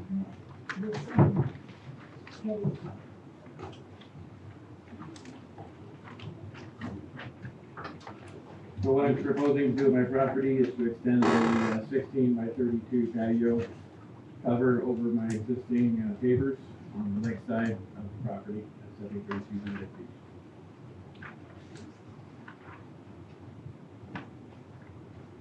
You did include the plans, the whole project too. Is this here?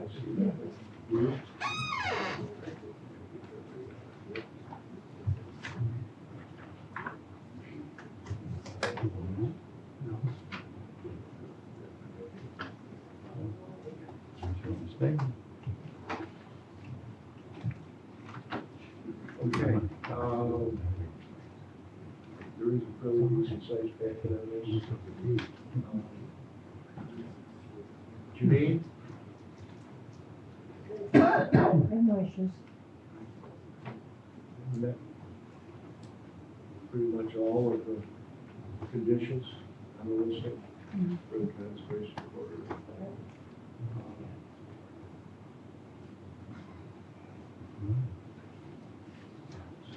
JP? No engineering issues.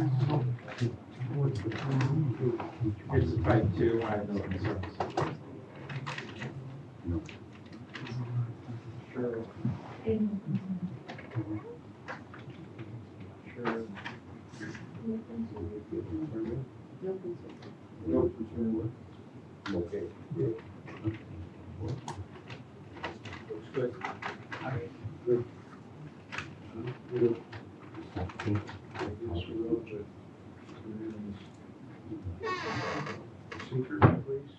Okay, make a motion here for, Conservation Corridor Development Permit, Kevin Trout, 7032 Benedict Beach Road, for a type 2 negative deck. Second. Call the vote, please. Sharon Steigerwald, Yes. Steve Law, Yes. Dave Martin, Yes. Rich Snyder, Yes. Jim Taskett, Yes. Ed Nelson, Yes. Steve Chipman. Make a motion then for final approval for, Kevin Trout, 7032 Benedict Beach Road.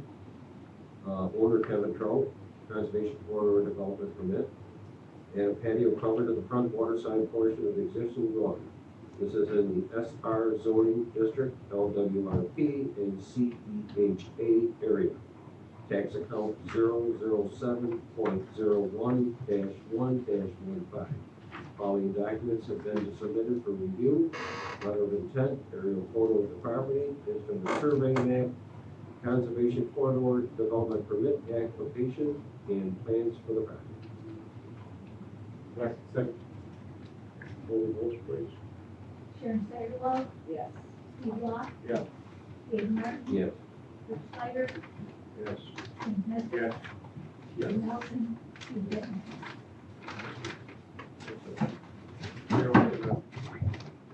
Cheryl, for the record, elevation today is 245.08. Thank you.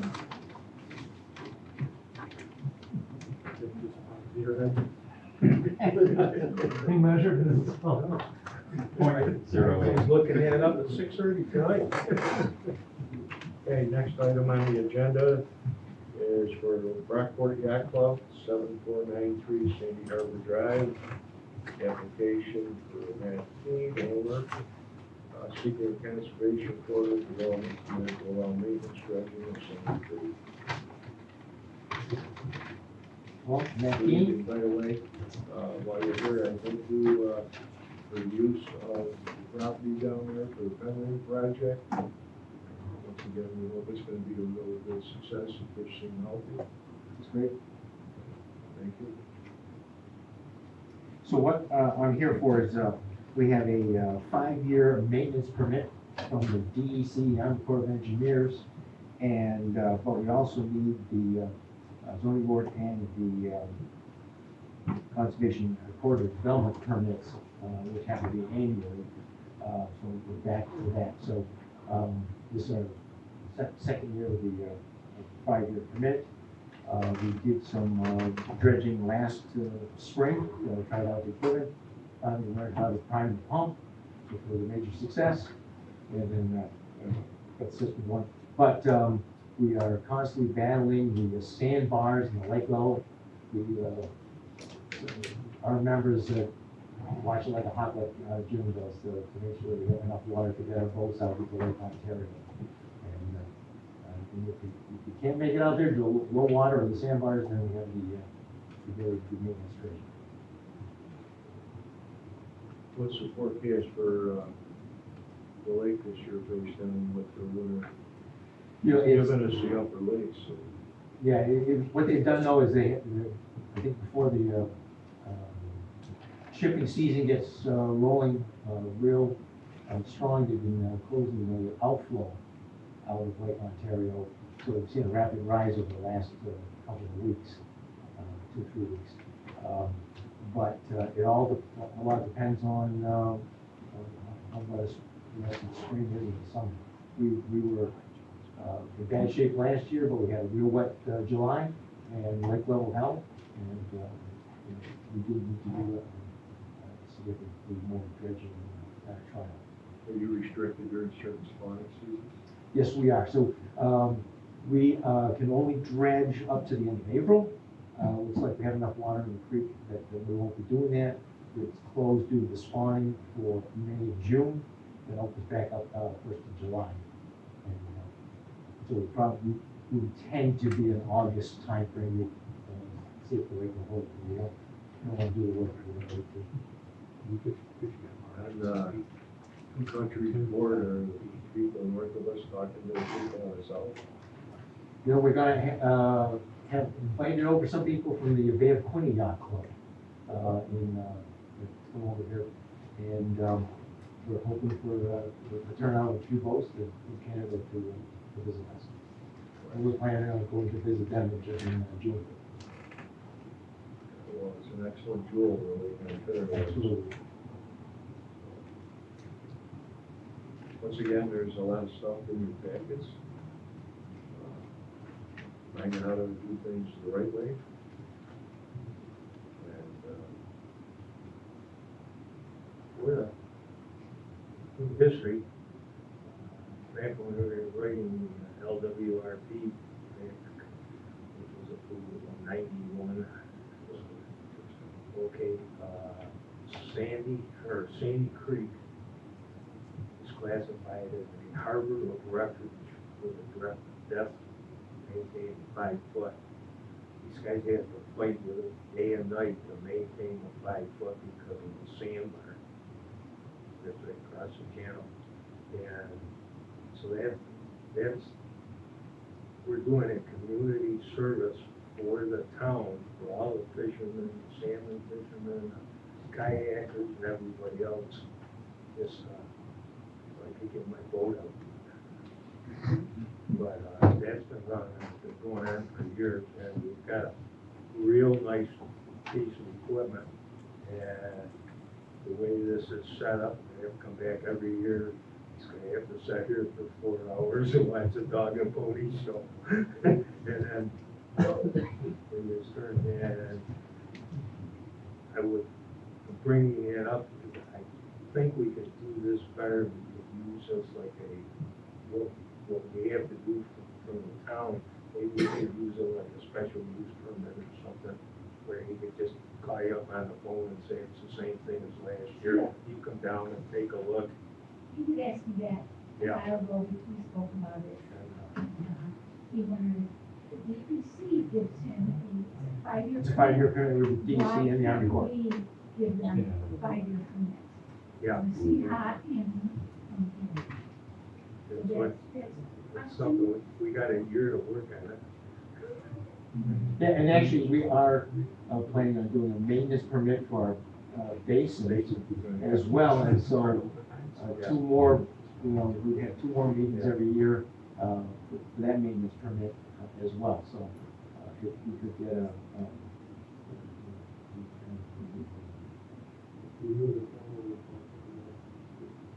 formal request to the town for that.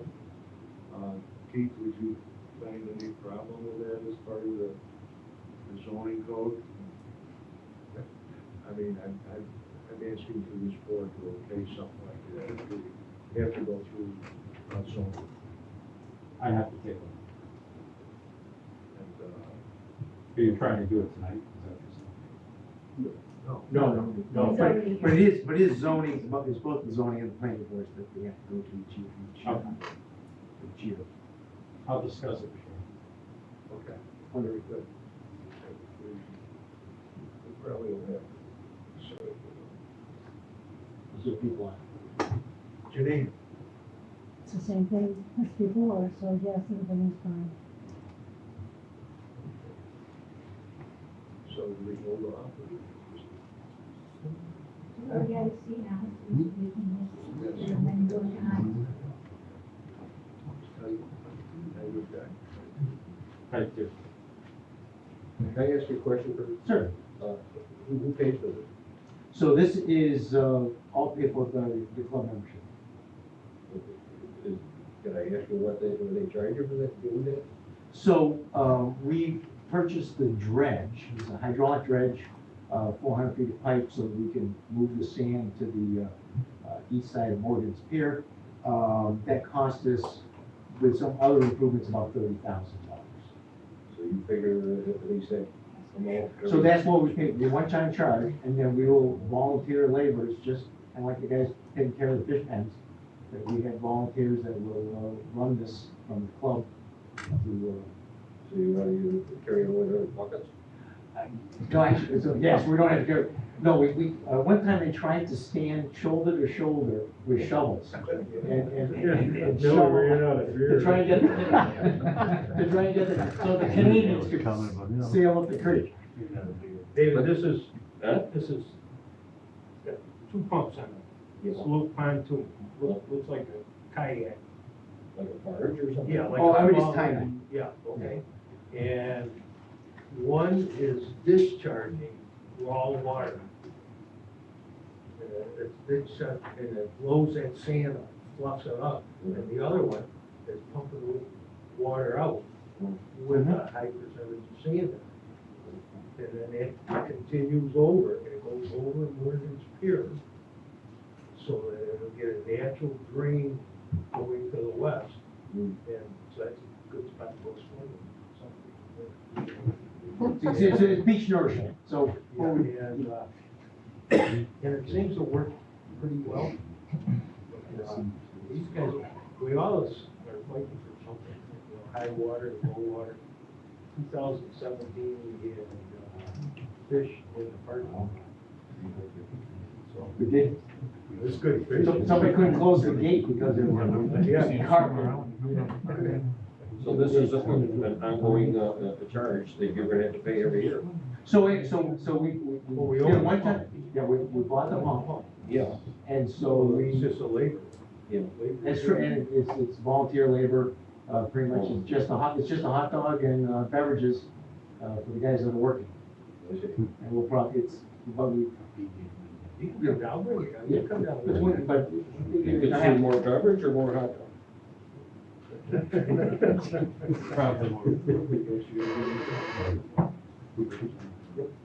It's too bad that there can't be grant money for that. We discussed this, when we tried to put together the last, LWRP, about the fact that you folks make it easy for a whole lot of people who don't have to pay for it to enjoy that deal. But as usual, both things, the first LWRP, they end up in Albany. And, JP, I don't even know when they're gonna get back to us for the last set of corrections. No, The first one, we had to go to Albany, physically, the supervisor of the town at that time walked over to the desk where the reviewer was, and for the first time only, took it off the bottom and put it on the top. Did it 2 more times in order to get to be the first LWRP in the state of New York. In the water quantity by the picture. So, you want to drink along? They've got a new woman right now doing it. And their LRB has pulled their hair out. Well, like it's been answered before, that's gonna be a vital part of our new comprehensive plan, like the farmland regulations. Okay, I guess you're good to go. Okay. Voted on? Did we have a motion? No. Just the seeker? Okay. Seeker? Make a motion for Rockport Yacht Club, 7493 10 Drive, year type 2, under secret. Second. Full votes? Sharon Steigerwald. Yes. Steve Law. Yes. Dave Martin. Yes. Chris Schreiber. Yes. Keith Nesbitt. Yes. Ed Nelson. Yes. Steve Henry. Okay. Motion for approval. Make a motion for a conservation for development permit for Rockport Yacht Club, 7493 Sandy Harbor Drive. Application from Matt Keen, seeking conservation quarter development permit to allow maintenance dredging of Sandy Creek. This is SR zone district, conservation quarter development area and LWRP, tax account number 006.08-1-46. Following documents have been submitted for review. Conservation Corridor Development Permit application, DEC permit, and diagram for the project. Call the vote, please.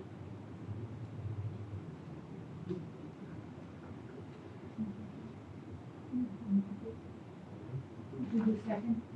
Yes. Yes. Okay, thank you. Sharon Steigerwald, Yes. Steve Roth, Yes. Dave Martin. Yes.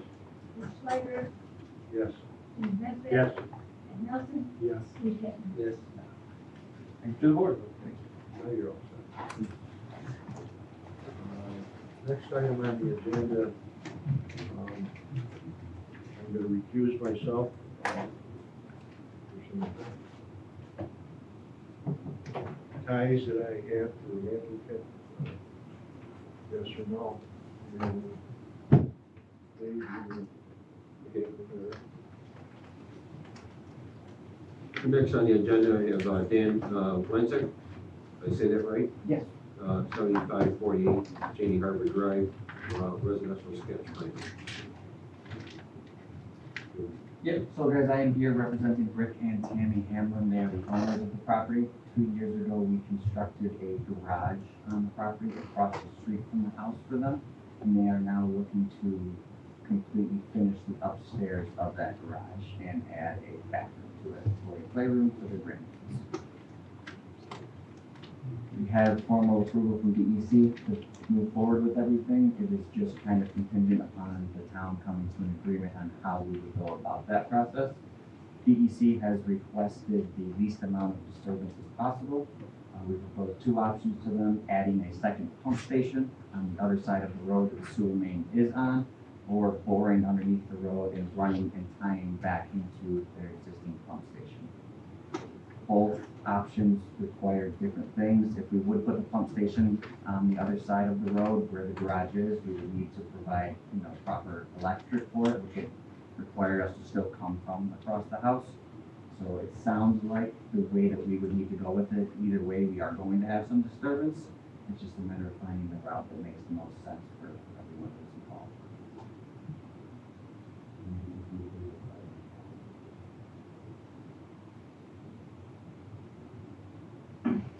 What about water? We would have to provide everything very well to the garage for it. That would require another application with the water. Yes, to tie in and dig the appropriate trench and stuff like that. We would have to touch base with them as to where they would require the tie-in. The key is actually right on the other side of the road, if we could dig and go from there, or if they want us to come back in from all the way inside the house. That would require you to have a separate meter. A separate meter on that side of the road, even though it's associated with the house that's there. Okay, do you know what side of the road the water is down on? But I believe it's on the lake side. North side. So if it's on the north side, we'll have to tie into, or we're gonna have to then tie into the water main. From another project I had done, they had a lot of illegal connections going across the road. Okay. The water authority came back and made us kill them, and they had to get a permit and pay a fee and put a new cap in. Okay. A meter across. So they would have to have a second Monroe County Water Authority account, Mm-hmm. even in the same county. Correct me if I'm wrong. I don't know water authority policy, but. I'm 99% sure that, It's so weird that they would want a full separate account just for. The problem is, and this is gonna be a code issue, is whether this morphs into something like a Airbnb, Yeah. a place for people to stay. Absolutely. Now, the and proposal not is only be- for a half bath, Not be a garage with a bath. so I don't know if not having a shower helps kind of clear some things up with it, unless that's kind of at the town's discretion at that point, and what they would want from the homeowners. I do know the DEC is concerned, on email I had from Daniel Myers. The department is concerned with the possibility of trying to use this as a new residential space. Whether it happens now or down the road. DEC is concerned about it. And we'll have a copy of it. So just my question would be is how would we move forward with clarifying that that's not what the space would be used for? Because there's a town code, a notarized letter, that would be my only thing is how do we get that successful part of the project taken care of? The If we're just assuming that it'll be rented, then I don't know where we go from there. Yeah. Is the property the same number? The address same? Yeah, yeah, so the house is on the one side of the road and then just the garage is on the other side of the road. The same address? Yep. That's why I was confused about the water meter because it's all the I'd same. say, just from past Yeah. experience, I've seen them do that. Interesting. Yeah, along with that, when you're serving different buildings, Mhm. they wanted you to see each one metered separate. Okay, yeah, that's perfectly fine. The Which is problem great. could arise when the property is sold to someone else. Your people may not want to use it for a residence. Yeah, And no, when I it's got you. sold again, Then who? then it could Exactly. become that second residence. And I think the town code states, all of them, just that, only one dwelling is allowed per property. You can't have two structures on the property. So that would help if it was sold. So I guess the question is whether the parcel across the road is considered part of the single lot. My recollection is that if you create new lots, the county doesn't like you to have big parcels. So this Sandy Harbor is an unusual road because I believe that portion is a private road. And it's not a publicly maintained road. So it's essentially a shared driveway for all the residents. So they can have their garage on the opposite side, it's on the same tax parcel. Well, then that resolves the zoning issue, at least. Yeah, but because it's a private road. For the sewer connection, which is part of the application here, is with the new sewer system that was installed, the sewer use law says one pump per property. Okay. So you're gonna have to do you're not gonna be able to tie directly to the new portion. You're gonna have to tie Back into our back at original the pump house station. line upstream of the pump station, because the town maintains that pump station Mhm. and the pipe that goes into the main line. Okay. So that's all maintained by the sewer district, so we can't have alternate connections directly to that sewer. So we would have to go back onto our, You're gonna their have to side of cross it. the pump, or if you can do it by gravity, which is doubtful. I guess, I don't know how deep they are. Well, it's easy enough to pull the cover on. The inlets are, you're basically 4.5 foot deep, Okay. or 5 foot deep. And it probably comes out of the basement, you'll know where it comes out of the Yeah, basement. no, we can see it.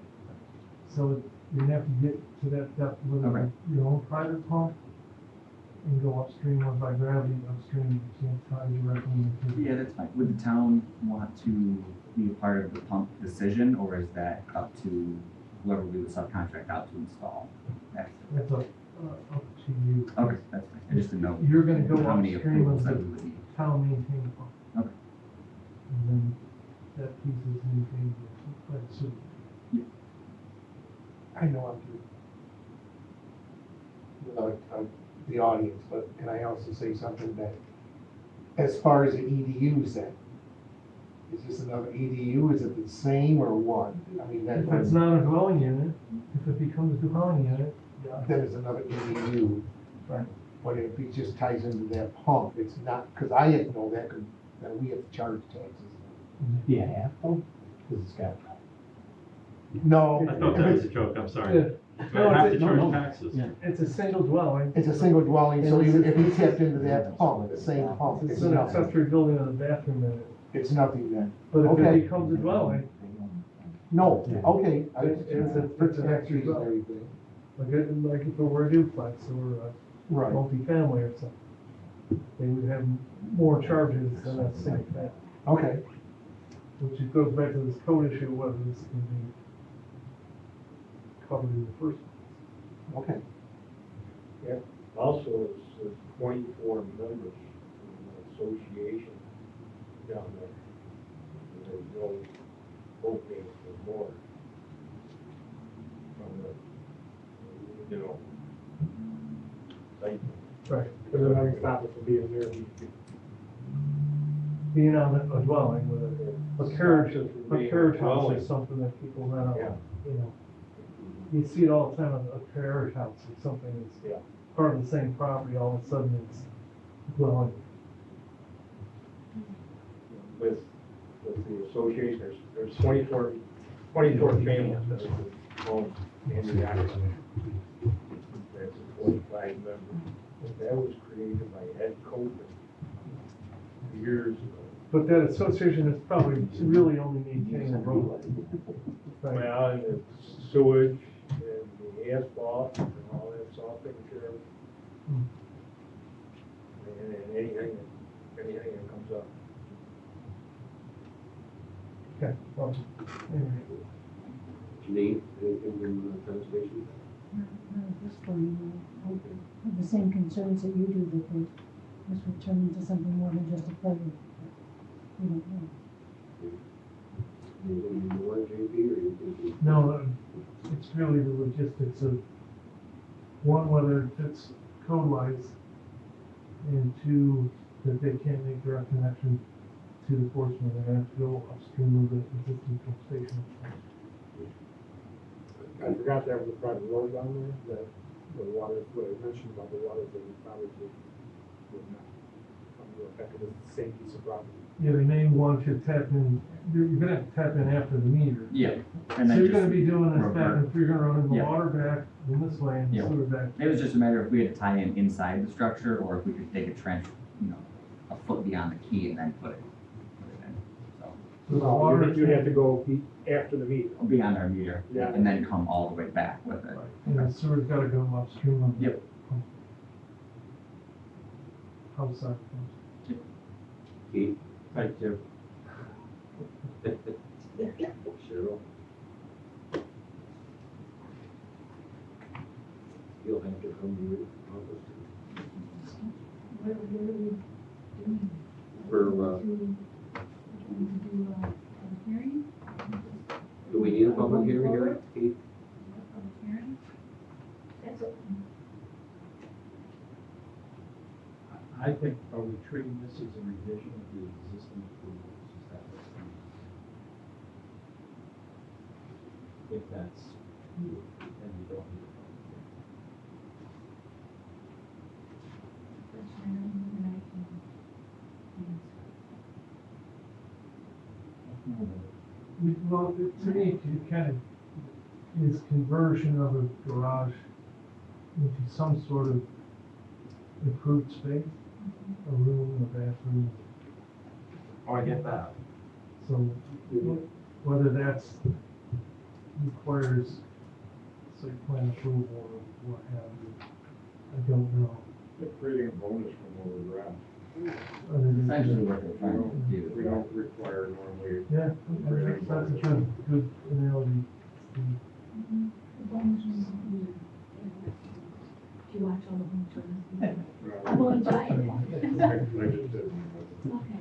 I guess our just main concern is, from my standpoint, and the DEC standpoint, that it does not turn into a Airbnb. I agree. Because there are now, if you have a bed in there, it's considered living space, and you can't have two dwellings on one piece of property. That's the only concern Okay, so I guess just how do we clarify that? What's the town's procedure for giving, like I said, is it a notarized letter? Is it It's the law. routine inspections? It's the law, it already is the law. You can impose it as a condition just to have it point home. But beyond that, you know, it's a question of compliance like any other parcel, someone says like an illegal occupancy. So to carry Steve's analogy further, it needs a building permit, and it has to meet all the building codes of, fire separations, no things if it's gonna have any kind of. The renovation, the installation. Yeah, absolutely. Yes. So, at that point, I guess does it just fall to a building permit and Yeah, you have your proper insurances and stuff. this is how you need to tie in your. Yeah, which is, I guess that's kind of why we're here, to figure out how to go to the next step and make sure we do it the right way. Sherry? Yeah. All along don't break it. Do you store a car in there? No. And they won't be putting any cars there. No, he's got so much junk there, he couldn't even do it all. Or any lawnmowers. There, you might require 5/8 drywall on the ceiling. Well, yeah, well, we were gonna do that anyway. Okay. And we could also put smoke and carbon protectors as well, Yeah. just to kind of, And you'll need more electric than what it is out here based. that, yeah, well, that's why we brought up the, the concerns with the Yeah, pump station. Cheryl knows the code requirements for that. Other than that, I told them Jim? I think we're gonna have to keep an eye on, unless my wife. Most of them down there, you can see the kids hanging out the windows. Yeah. it's- Really won't like it. Sure it's legal.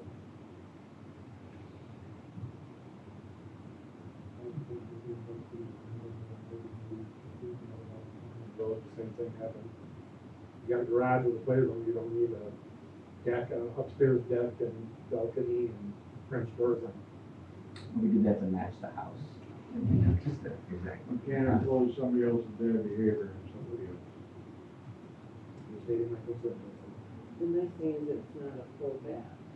Yeah, no, we can keep it as a half bath. If that's something the town would require to pass it, then that's fine. It's just to go from upstairs all the way downstairs, across the street, walk all the way to the cottage for their grandkids to use the bathroom. That was the biggest concern they had with it. Steve? Believe it or not, have that, And what? half bath. Yeah. So there's some things that we're gonna have to look at. Is that more pressure on you now to check all these residences down here, or over time, or? If we don't have the right to just go on a property like that. If we have complaints or concerns, the process is to send a letter, have them come in, discuss it, do a site visit. Just do it, what it is. All right, then, need a motion. Make a motion for, the application to amend Wensit, 7548 Sandy Harbor Drive, Bay Type 2 under C. Sharon Steigerwald, Yes. Steve Law, Yes. Dave Martin, Yes. Jim Judson, Ed Nelson, No. Steve Bittner. Do we need the rest of the?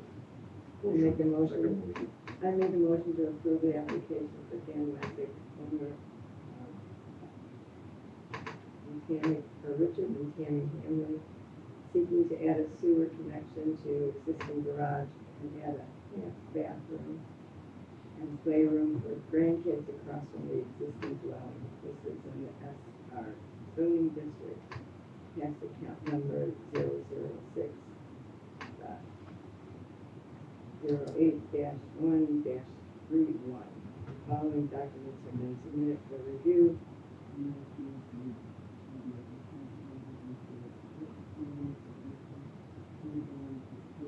DEC notice of complete application, DEC notice of incomplete application, and area color photo of property.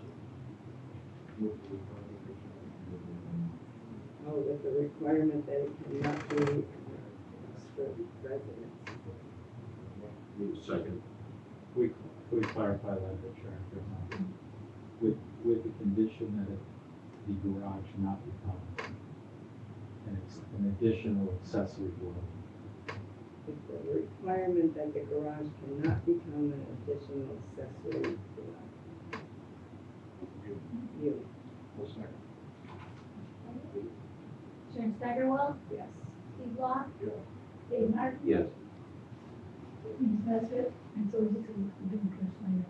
Ed Nelson, Yeah. Steve Bittner. Yeah. Okay, thank you. Thank you guys. Okay, good luck.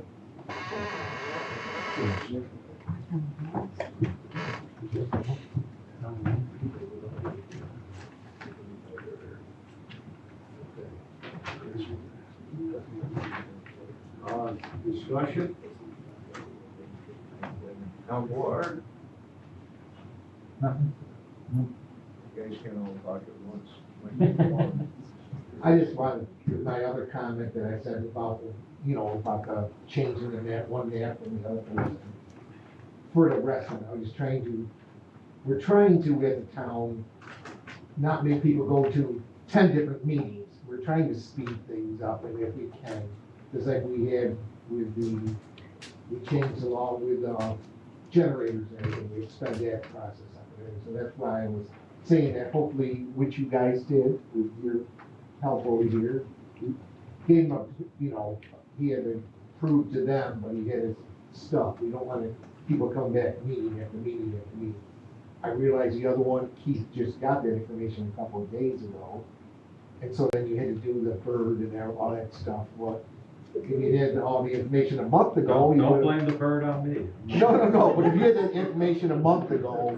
Since you brought that up, Keith, you said that if we felt we had enough information, I mean, when he left here, we kind of left it up to the engineer to determine the issue with the bird, and we could have just said, he didn't need to spend the extra money to do that. From what I gather, what he was going to do is he would submit some extra information, which is not a bad thing. No, it's just that we have enough local people here with experience in that area and familiar with the bird that I guess I felt it was necessary to make that. Well, that's the judgment. Based on what you said, we could use our judgment, so I think that was just one extra step we're making them do that. We probably didn't have to.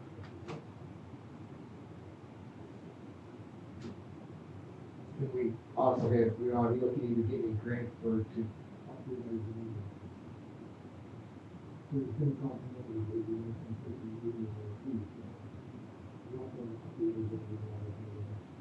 make things more, better for the public and everything, current and everything. And then they have to go, have Delta do it this time, or we have somebody else do it? I don't know, right now I've been working with our attorney also, and maybe your attorney, Keith, would know somebody who also would have suggestions. Parma is almost done with one right now or something, they had a firm come in and do theirs. Looked over the whole thing for them, and I guess they really like that Parma does, so. I'm not sure who they had right at this time, but maybe with, like I said, maybe your attorney Keith knows that there's somebody else who we can look at also, I don't know. Maybe JP knows somebody that ever leave. I don't know. On the other hand, you also gotta look at what's their track in the fields. This Department of State is to approve everything anyways. Correct. So, but we are looking into updating that and getting a grant too, because it's not cheap and it takes a while. My discussion is, in light of what we've experienced on the landscaping, which we might even continue to experience, points of clarification that were made by the town attorney, the work that he puts into things, trying to get things together for us with a meeting that's less than 5 days, business days away. Just keep in mind, when we're making motions on things, we really need to directly relate it to what you've heard, what you have in your hand. It's called findings, okay? Try to use that language in some of your motions based on the findings here tonight provided by the applicant, okay? Question about coaching then does not come into play because it's based on fact, all right? So think about that. For years, we've been doing things one way when we could do this a little better this way, legally and everything else. It's all in the twist. That way, you cannot be wordsmith out of what you actually said, all right? Because it's the same thing each and every time based on what the applicant put before you. we can only make a decision on what we know.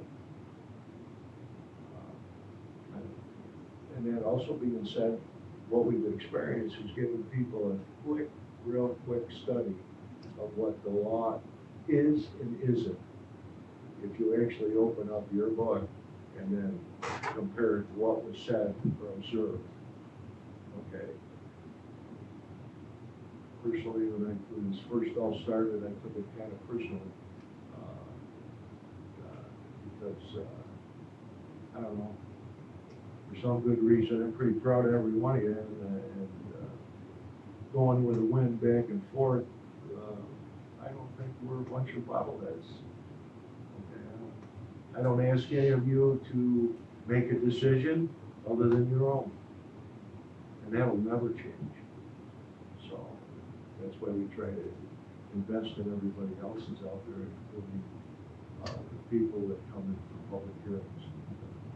This is an agribusiness community, and it's part of the farmland preservation and everything, and I don't see that changing. So, just wanted to say that. Go from there. Motion. I just had You got one the tree quick thing. coming?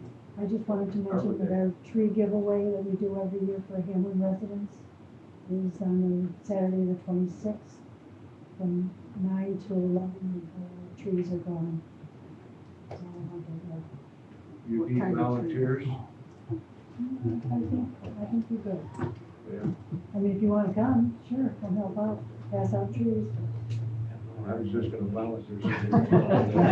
I'll be there, those are expensive.